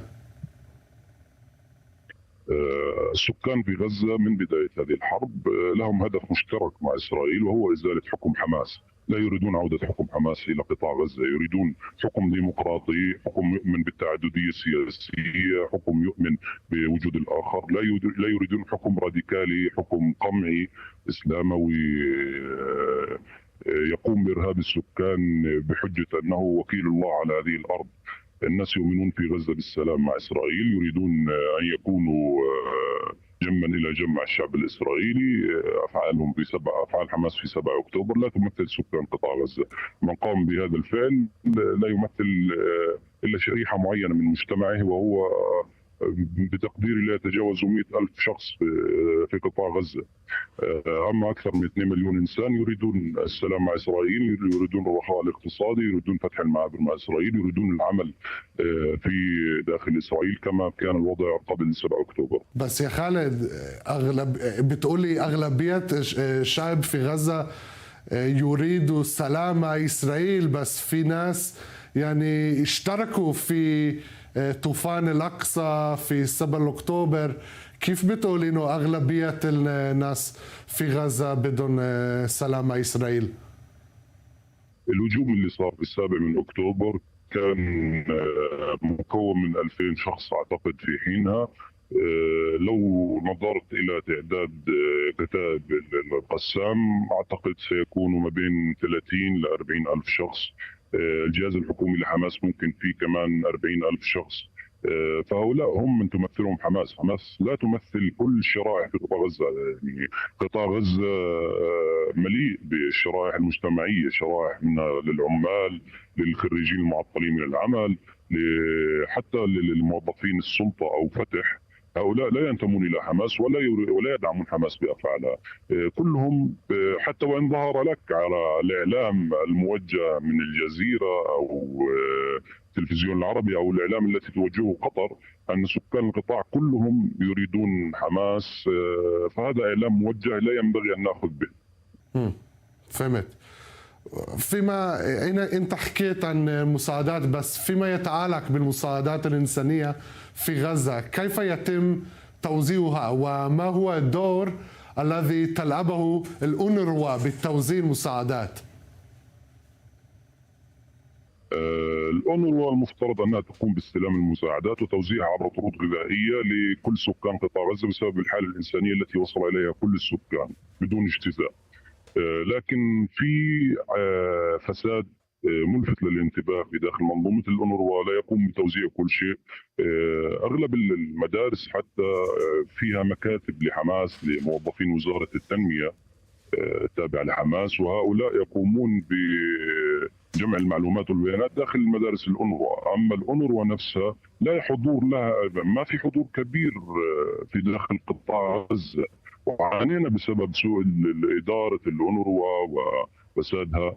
وممكن أغلب السكان اشتكوا في فترة النزوح في الجنوب وطالبوا بأنه أي هيئة أخرى لاستلام المساعدة.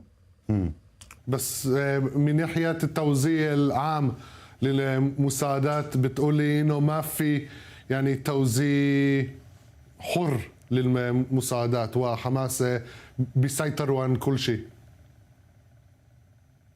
بالضبط. حماس الآن في فترة ما قبل الهدنة كانت تسيطر على أكثر من نصف المساعدات. في بعد وقف إطلاق النار الآن تسيطر على كل المساعدات بشكل كبير. عادت تأهيل نفسها اقتصاديا من خلال هذه المساعدات، وأيضا ممكن تستفيد منها ناحية إعطاء موظفيها الحكوميين رواتب واعطاهم المساعدات. انا ارى السيارات تقوم بتوزيع المساعدات على اسر حماس في المناطق في غزه.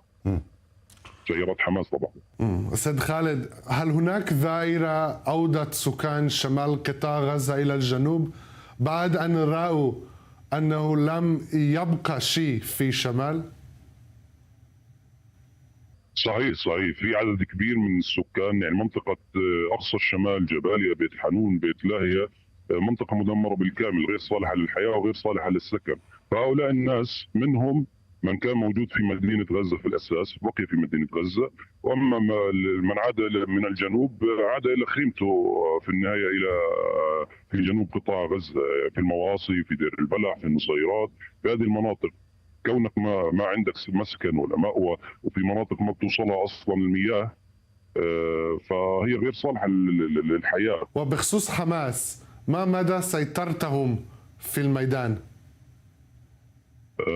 حماس الان كحكومه تمارس دورها بشكل كامل، مسيطره بشكل قوي على شمال قطاع غزه وعلى مدينه غزه وحتى على مناطق جنوب نت سريم. من نتساريم حتى ما قبل فيلادلفي، هي تسيطر بشكل كامل على الناس، تسيطر على المساعدات، تسيطر على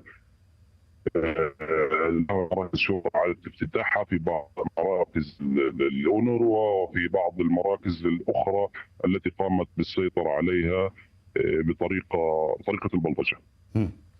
وهل تعتقد أن هناك تراجع في تأييد لحماس حاليا نتيجة الحرب؟ في غزة التأييد لحماس لا يتجاوز حدود عناصرها المتبقيين، وأعتقد لو ندخل في أمور النسبة ممكن النسبة تكون من 10 ل 15% تأييد، أما باقي الشعب يريد إنهاء حكم حماس والبدء في حياة جديدة بالسلام مع إسرائيل. وفي إسرائيل هناك غضب من احتفالات التسليم للأسرى التي تنظمها حماس، ما رأيك بها؟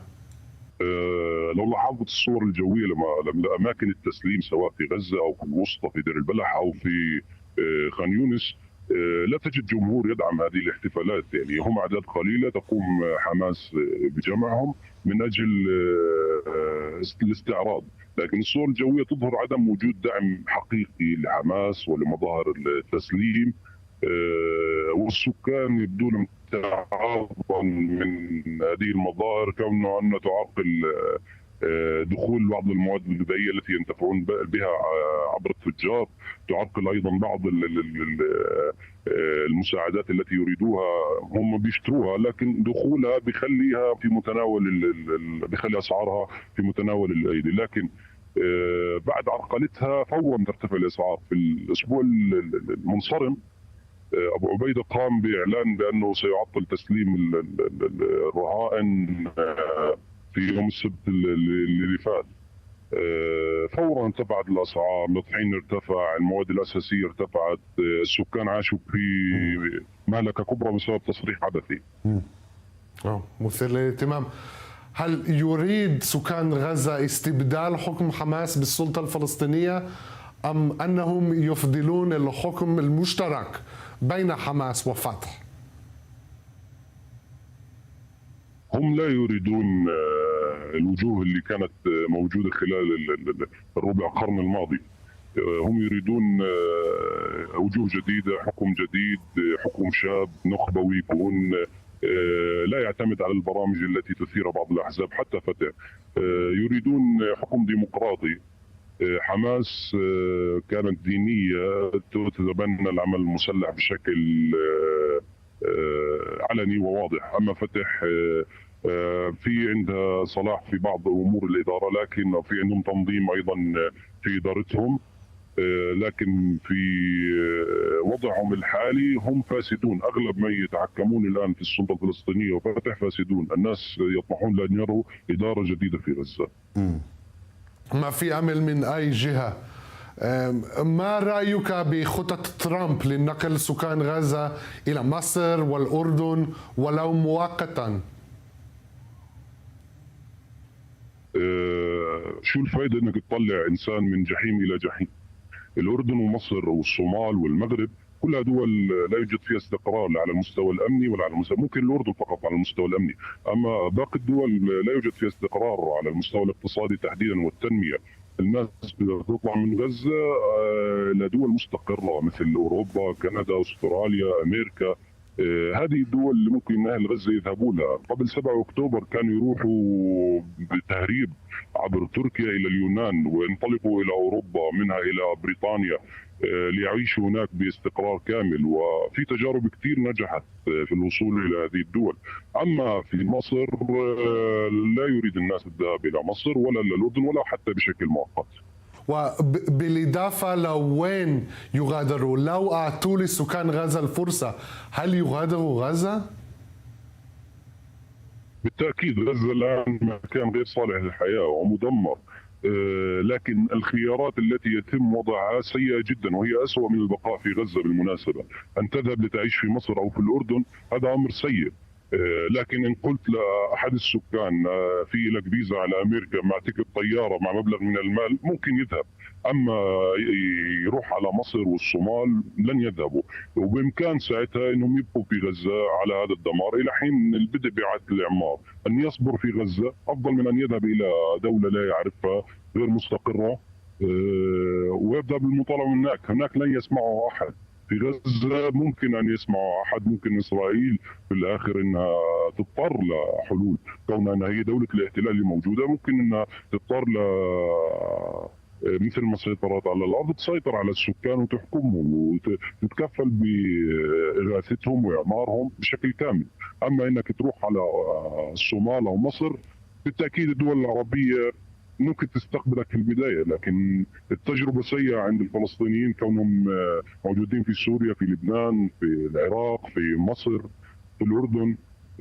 بعض هذه الدول لم تسمح للفلسطينيين بالعمل، لم تسمح لهم ببناء منازل، لم تسمح لهم بشراء المنازل. فلشو يروح يعيد التجربة في نفس هذه الدول؟ شو الفائدة؟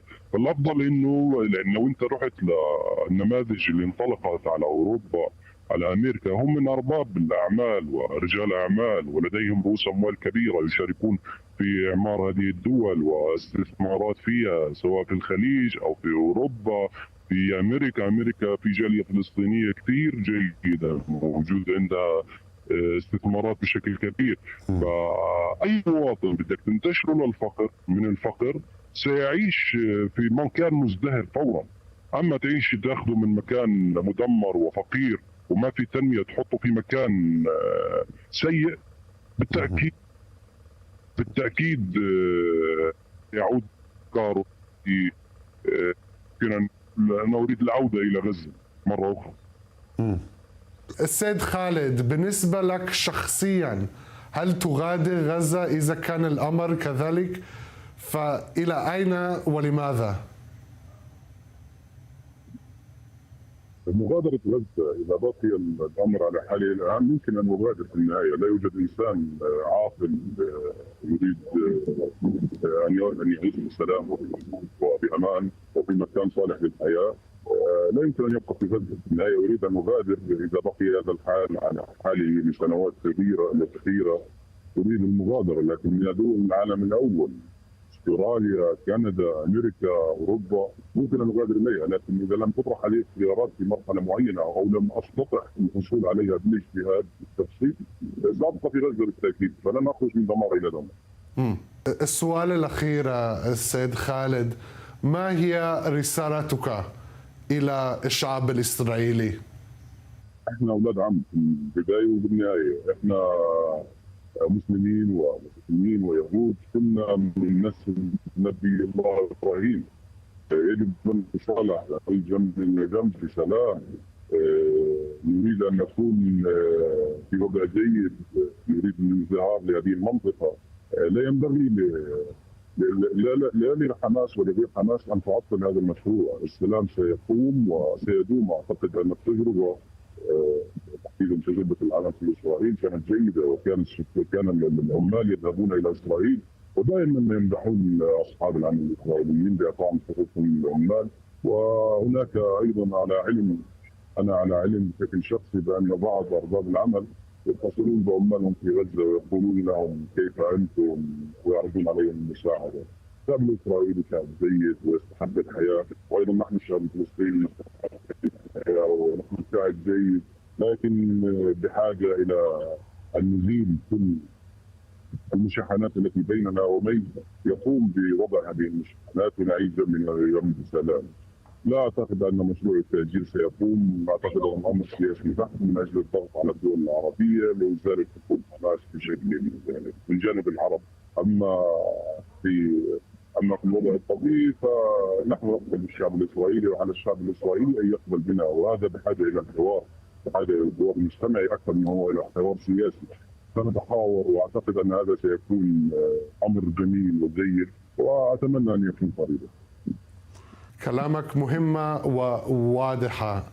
السيد خالد أحد سكان غزة، شكرا جزيلا عن حضرتك معنا ويعطيك ألف عافية.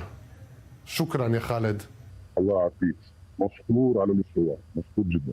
شكرا. إلى اللقاء. Correspondent Ariel Osaran, and rare insights from a political activist inside Gaza. Ariel here in studio right now. Many issues stood out there, not least of which the number of people he says want peace with Israel. What stood out the most for you? Look, Khaled is a unique voice Sure. in the Gaza Strip. I don't know how much he represents the average Gazan, but he represents a critically important voice that doesn't receive enough airtime. And this is what I think is so important. The fact that he was willing to endanger himself speaking with us. He had to wake up early in the morning, go to a place far away so that Hamas couldn't hear him. What struck out to me, the fact that he says that before the ceasefire, Hamas controlled 50% of the aid. Now they control 100%. Their clamp down on Gazans internally has only intensified.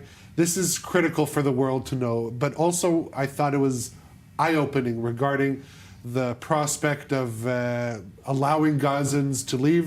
He said in a heartbeat Gazans would leave, but not to the countries that are on the table. And this is an important nuance that is important to hear the perspective of Gazans in this plan, because we're talking about the United States, Jordan, Egypt, Israel, but what do Gazans want? And what Khaled is presenting us is a glimpse into what some people in Gaza think. I will just note that he said multiple times, and I think our viewers saw how much he is seeking peace with Israel, living side by side. These aren't statements that you hear on a day-to-day basis from Gazans.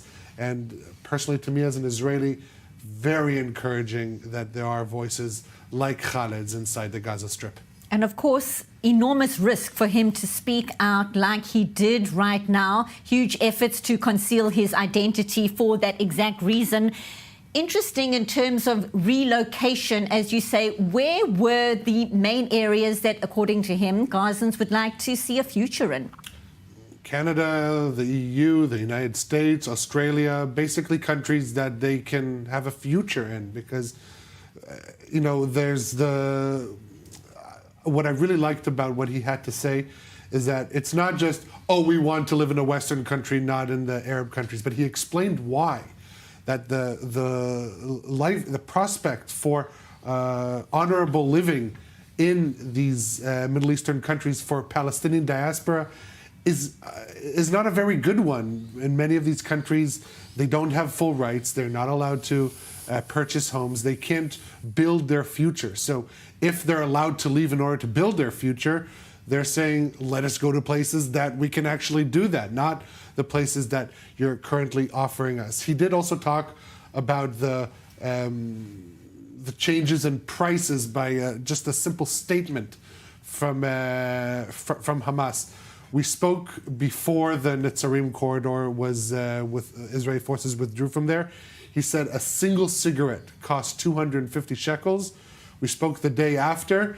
He said, look, I got 2 cigarettes for 50 shekels. This just shows how, quickly things can change there, and obviously the difficulty of life currently in the Gaza Strip. No doubt about that. And Jonathan, I want to bring you in. The question remains, and it was posed as well in that interview, who would control Gaza after the war?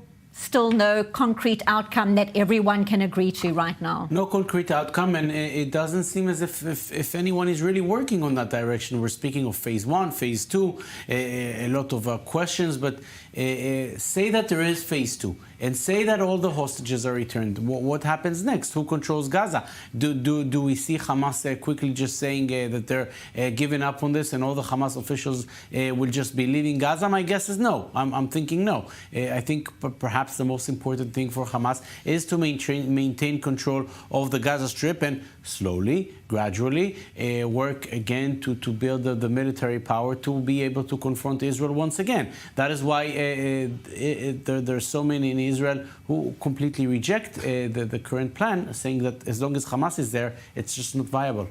Jonathan Regev, thank you as always for being here in studio. Great coverage, great interview. Thank you so much, Middle East correspondent Ariel Osaran. The conversation will continue. And talking of which, the final leg of Marco Rubio's tour to the Middle East after stops in Jerusalem and Riyadh. The US Secretary of State visiting the UAE to meet with President Mohammed bin Zayed Al Nahyan. Now, Sheikh Mohammed reiterating the UAE rejects any attempts to displace Palestinian people, quote, from their land. Senior US correspondent Mike Wagenheim was in Abu Dhabi and filed this update.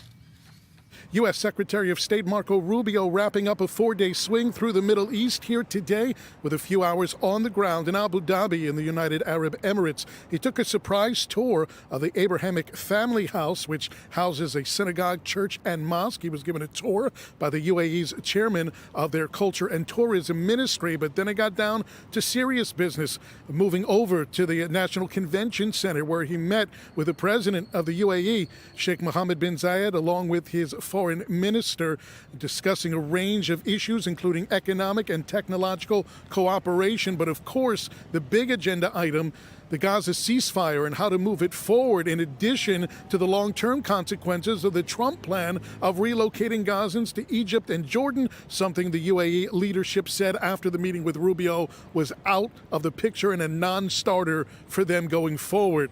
No immediate reaction by Rubio or the State Department to those comments from the UAE. A number of those nations here in the Arab world, including the Emiratis, will meet on Friday to try to figure out a united path forward on the Gaza issue. I-24 News learned during this trip that the Trump administration is going to give some space to those Arab countries to try to formulate a common vision for a post-Hamas world in Gaza. But that is the sticking point. According to what we learned, it's not who's going to pay for the reconstruction of Gaza or who it's going to be led by. It's who is going to be in charge of Gaza. And according to the U.S., it absolutely, positively cannot be Hamas, no matter what else the Arab world has in mind. Reporting here from Abu Dhabi, Mike Wagenheim, I-24 News.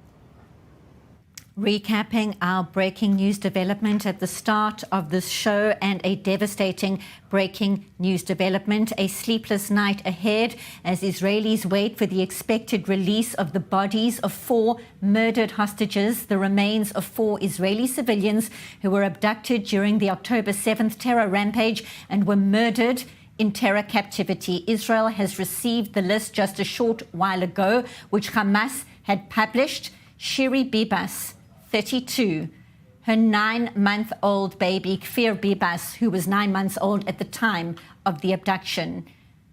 Ariel Bibas, her other son, 4 years old on the 7th of October, and 83-year-old Oded Lifshitz, a peace activist from southern Israel. Their bodies will be brought home for burial tomorrow. I hope the world is watching. That is a wrap. I'm Benita Levine.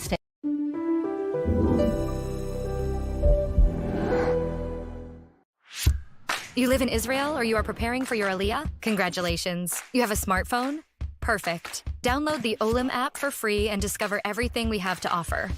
Booking medical and administrative appointments, bills paying, debt verification, instant translation, contractor recommendation, request tracking, and much more. And if you can't manage it on your own, our team speaks your language and assists you with all your procedures in Israel, starting from 199 shekels per month, unlimited and for the whole family. Don't hesitate any longer. Download the app or contact us.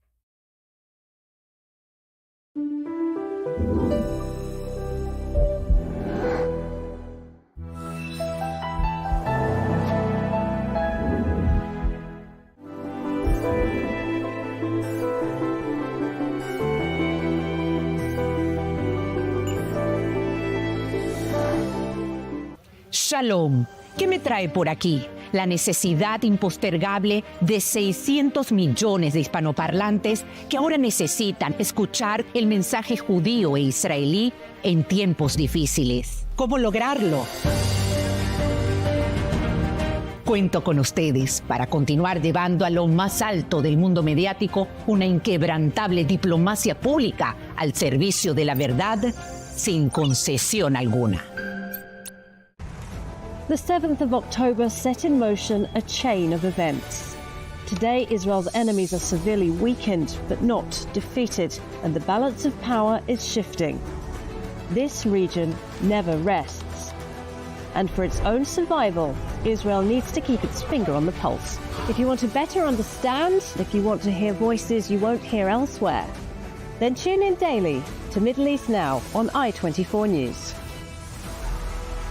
Want to stay on top of the news no matter where you are? Introducing i24 News' brand new news website. On our website, you'll find all the latest articles, interviews, and live broadcasts. Everything you need to know right at your fingertips, whenever you want it. So what are you waiting for? Download the i24 News app today.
Welcome to Jewish World Weekly on i24 News. I'm Emily Francis.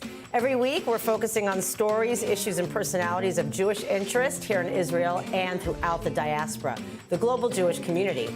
And we start with our top 5 items in the Jewish world, presented by Lynn Plachmeyer. Lynn. Thanks, Emily. Here are the top 5 items in the Jewish world this week. 2 nurses in a Sydney hospital have been suspended after saying in a viral video that they would kill Israeli patients. Speaking in an online chat room with an Israeli TikToker, Ahmad Bashar Nadir and Sarah Abu Lebde said that they had already sent Israeli patients to Jahannam, which is the Arabic word for hell. New South Wales State Health Minister Ryan Park said that the nurses have been, quote, stood down immediately, pending an investigation. 3 of the largest Jewish denominations in the US are suing the Trump administration for allowing immigration raids in synagogues. The governing bodies of the Reform, Conservative and Reconstructionist movements filed a suit in DC after the Trump administration reversed an order that prohibited immigration and customs enforcement from operating in, quote, sensitive locations such as churches and synagogues. Several synagogues sheltered immigrants at risk of deportation in Trump's first stint in office. Leading members of the UK's Jewish and Muslim communities signed a landmark agreement to improve interfaith dialogue amid heavy tensions. The Reconciliation Accords, also known as the Drumlanrig Accords, were signed at Buckingham Palace alongside King Charles and are aimed to ensure that Jewish and Muslim communities can navigate challenges together while fostering mutual respect and solidarity. The UK has seen a spike in both anti-Semitism and Islamophobia following the October 7 attack and subsequent Israel-Hamas war. The predominantly Muslim country of Azerbaijan will be sending a Jewish participant for this year's Eurovision contest. Asaf Mishiev is the lead singer of Mama Gama, which will represent the country in Basel this year. He went to a Jewish school in Baku and says he is heavily influenced by Israeli and Hebrew music. And a self-described queer, Yiddish, anti-Zionist, anti-capitalist, vegan and kosher cafe is set to open in New York 2 years after it closed its doors in Scotland. The Pink Peacock Cafe caused a stir in Glasgow with its anti-Zionist, Jewish stands and anarchic merchandise, including stickers calling for the abolition of the police. It closed down in 2023 after receiving anti-Semitic hate from fellow leftists. Those are the top 5 items in the Jewish world this week. Back to you, Emily. Controversial rapper Kanye West has done it again, this time in a big way and is sending shockwaves around the globe. The rapper, who now calls himself Ye, paid several $1 million for a Super Bowl commercial simply to promote his website selling T-shirts with swastikas on them. Similarly, he posted on X that he's a Nazi and professed his love for Adolf Hitler. After the ADL and other Jewish organizations called for Elon Musk to take down his X account, Ye ended up deleting his own account. His website, meanwhile, selling the anti-Semitic T-shirts, has also been taken down, and now he's being sued by former employees for alleged anti-Semitic and misogynistic comments. Joining us now from London is entertainment journalist Josh Rome. Thank you for being here. All very disturbing as we have watched this story unfold. Now, this is the second time in 3 years that he has gone on a rampage professing his views as a Nazi and a fan of Adolf Hitler. What do you have to say about it? It's beyond disturbing, quite frankly, but I think what people need to realize is just how dangerous this man is, because I think he crossed several lines this week. It's one thing going on Twitter. This is a man as well who has been diagnosed with bipolar. So when it came to his tweets, people took a very nonchalant attitude because people thought, oh, this is the ravings of what looks like a madman. Whether he is or not, that's a question. You know, he does have bipolar, as I said. But we thought, and a lot of people thought, better to not give it airtime, better to not even give this man a platform when it came to his tweets, however deranged they were.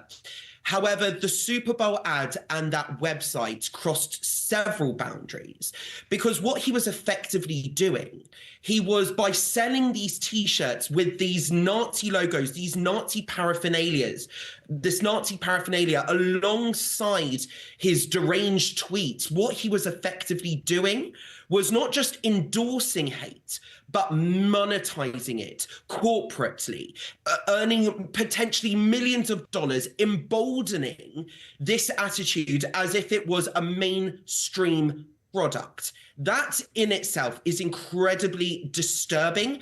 It is also dangerous, because when we're living in a world where anti-Semitic incidents are at an all-time high, the highest they've been since the Holocaust, since the 30s, since the 40s, and then you have a man who is very influential in the music industry. He's still working on music with his own daughter. He's producing her album. When you have a man with millions of fans still, a huge influencer on a worldwide scale, promoting a product on not just the biggest stage in America, the Super Bowl, but effectively to the world, and trying to normalize it, trying to normalize the idea of the elimination of the Jewish race, that is not just deranged, it is dangerous. And it's evil and it's cruel, but let's also talk, responsibility also lies in other people's hands. Listen, I mean, the Super Bowl is not just the United States. I mean, it was seen this year, the highest rated Super Bowl in a very long time, 130 million people.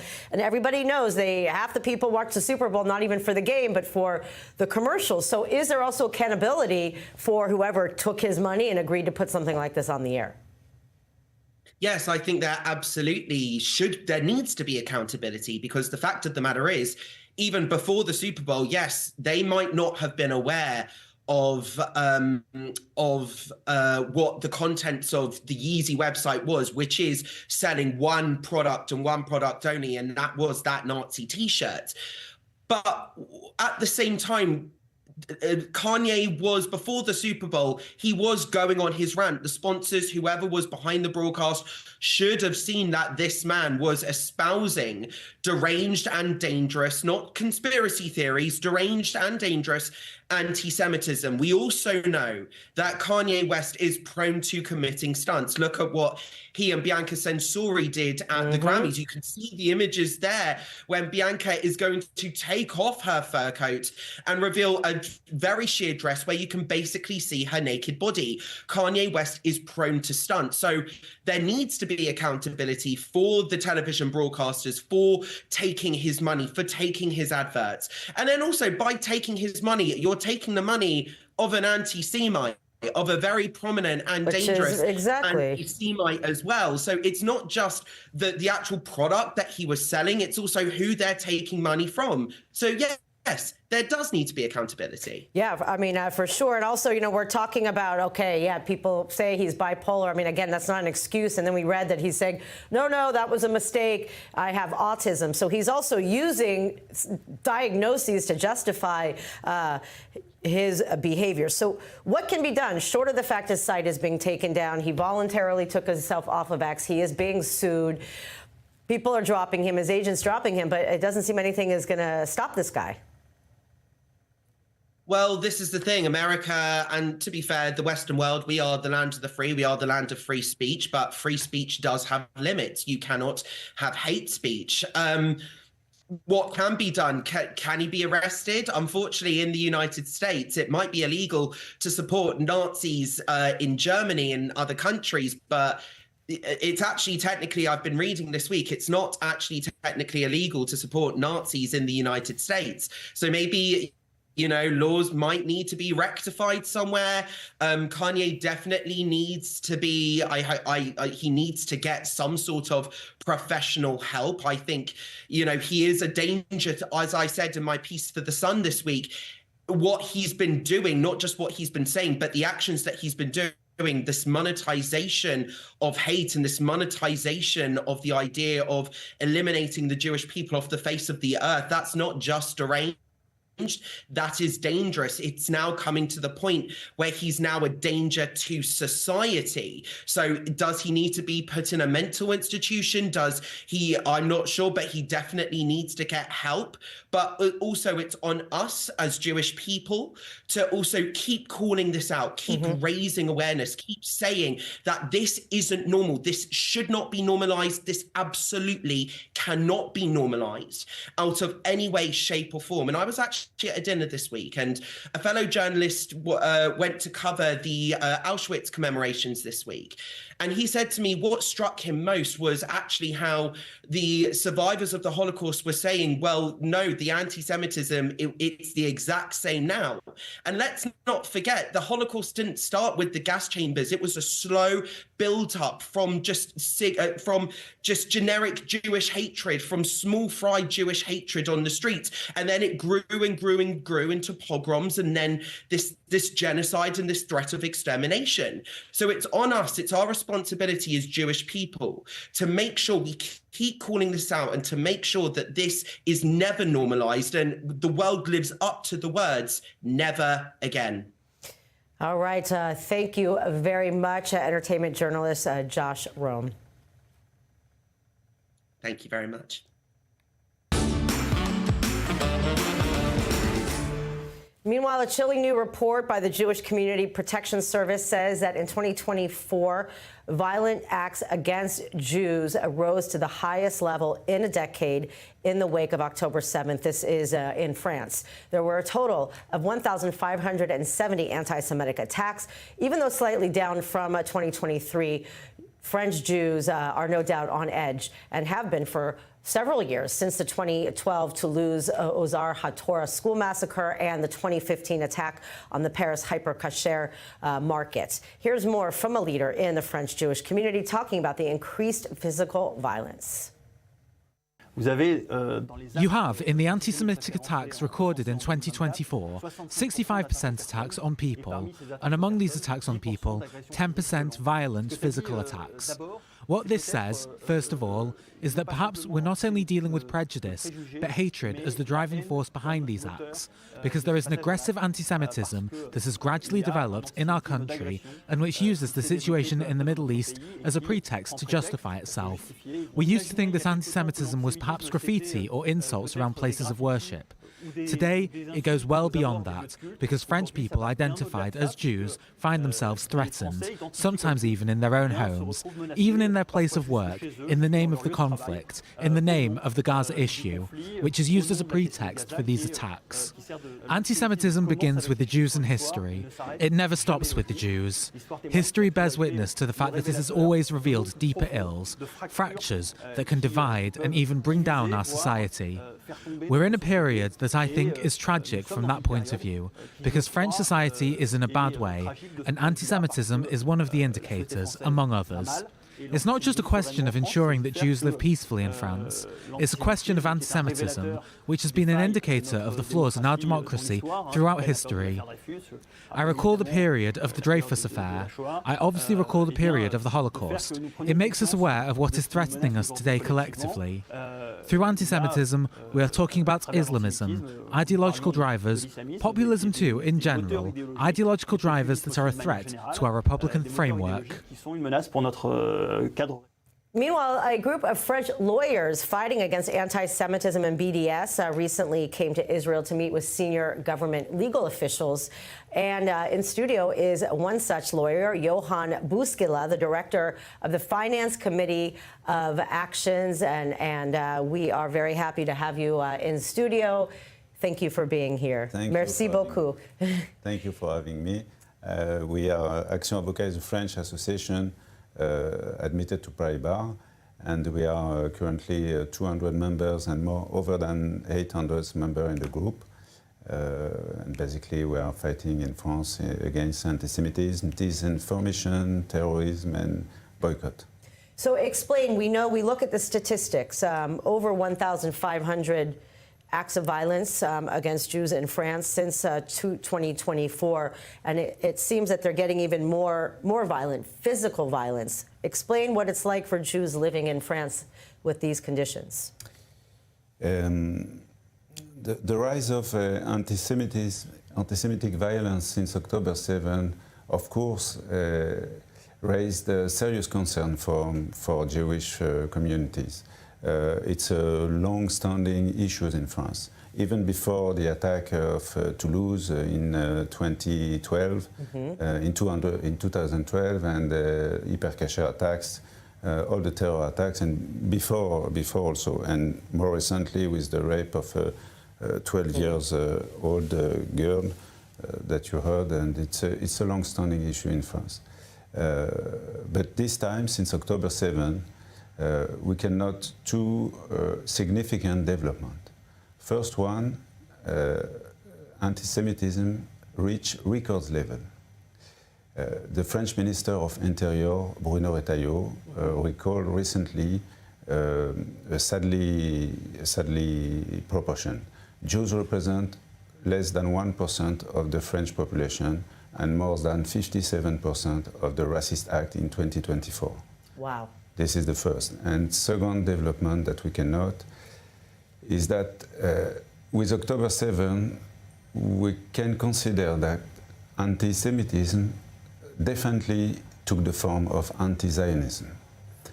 And this new form of anti-Semitism allows people to be anti-Semitic in the name of the democracy, as Yankelevich put it a long time ago.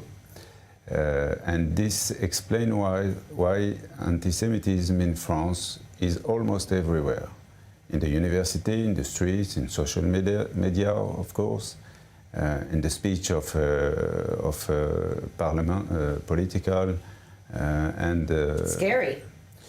Yes, so on a national level, we can consider that Jewish are afraid to show their Jewishness and hide religious symbols, at least in some cities.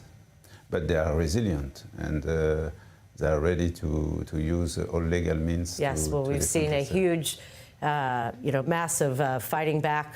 Make sure never again means never again. Tell us what can be done from a legal perspective. What can be done in the legal community? I think that we absolutely need to strengthen the legal framework of against anti-Semitism. A new project of law was proposed last year, but unfortunately it's still under discussion, and it will be under discussion for a long time. In the meantime, we just continue to fight, and I can explain you what we are doing. Yeah, briefly, because we're running out of time. So, like briefs, lawsuits, letters to the government. Yes, we need to organize our action in two parts. First, lobbying action and preventive action.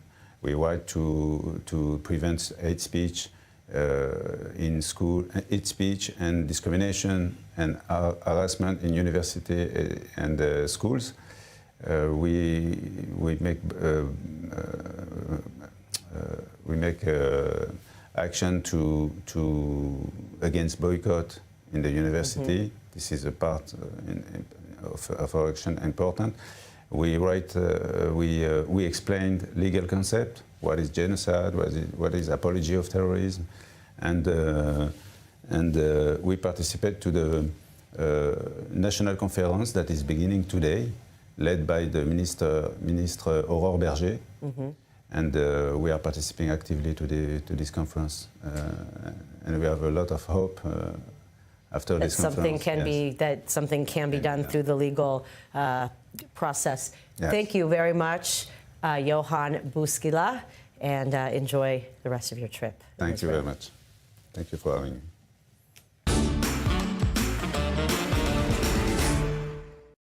Here in Israel, more than 1.5 million people have a disability of some kind, which is 20%, and nearly 1 in 10 children has a disability. For nearly a half a century, a dedicated company or nonprofit called Bet E.C. Shapiro has been providing life-changing services while also teaching this community leadership skills for the future. Joining us now by Zoom is Michael Lawrence, the Chief Advancement Officer at Bet E.C. Shapiro.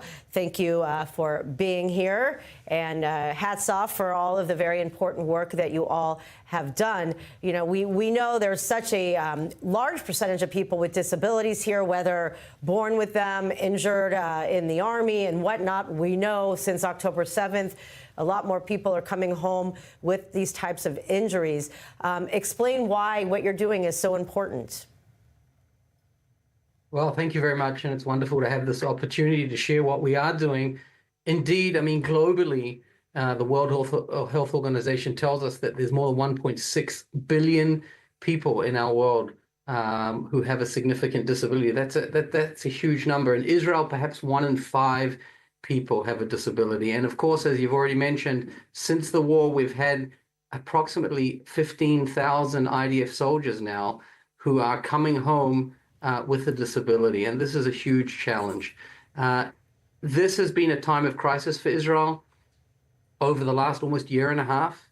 And people with disabilities, we know from research done, really do suffer from anxiety and trauma during crisis, during times of instability, much more, even 5 times more than the general population. So while Israelis in general have faced enormous upheaval and trauma, for people with disabilities, physical, intellectual, developmental disabilities, the challenges are really quite significant. And Beit Izzy, with its 45 years of experience in terms of developing therapies and models, has been able to step into that space and really provide some help and some support and some solutions when it's really been needed. How have you been able to, continue? You've had services, like you said, for 45 years, but now we're seeing more numbers. Mental health professionals are spread very thin because we're at alarming levels. A study just came out just on the PTSD numbers within Israel. So how are we able to reach everybody in these times?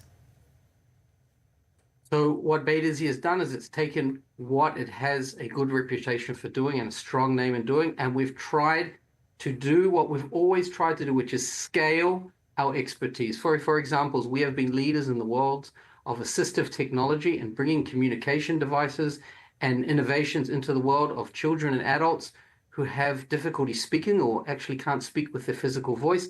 We've now taken that technology and the experience we have in the world of making homes into smart homes, we're now bringing that to soldiers. We are working now every week. Just last week alone, we had about 20 soldiers approach us for help as they move from hospital to continued rehabilitation, but in their home. And we're helping them now to communicate through the technologies in which we have expertise and to make their homes accessible for them.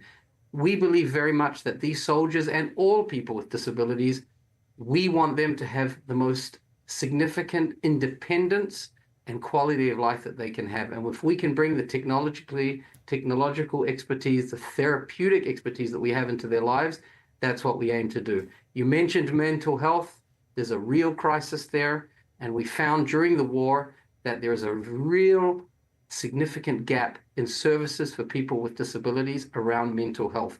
All of us need mental health services at various times of our lives, and that goes too for people with disabilities. So Beit Izzy will be launching very shortly a residency center, an internship center, so that psychotherapists and psychologists will learn how to work also with people with intellectual and developmental disabilities. Right. I mean, it makes so much sense. You can work on your, physical limitations, but sure, emotional and, things that could come up during that healing process is so important. But also you're doing things like doing leaderships for young people, leadership programs, teaching them skills so they have a purpose for their lives. Tell us about that.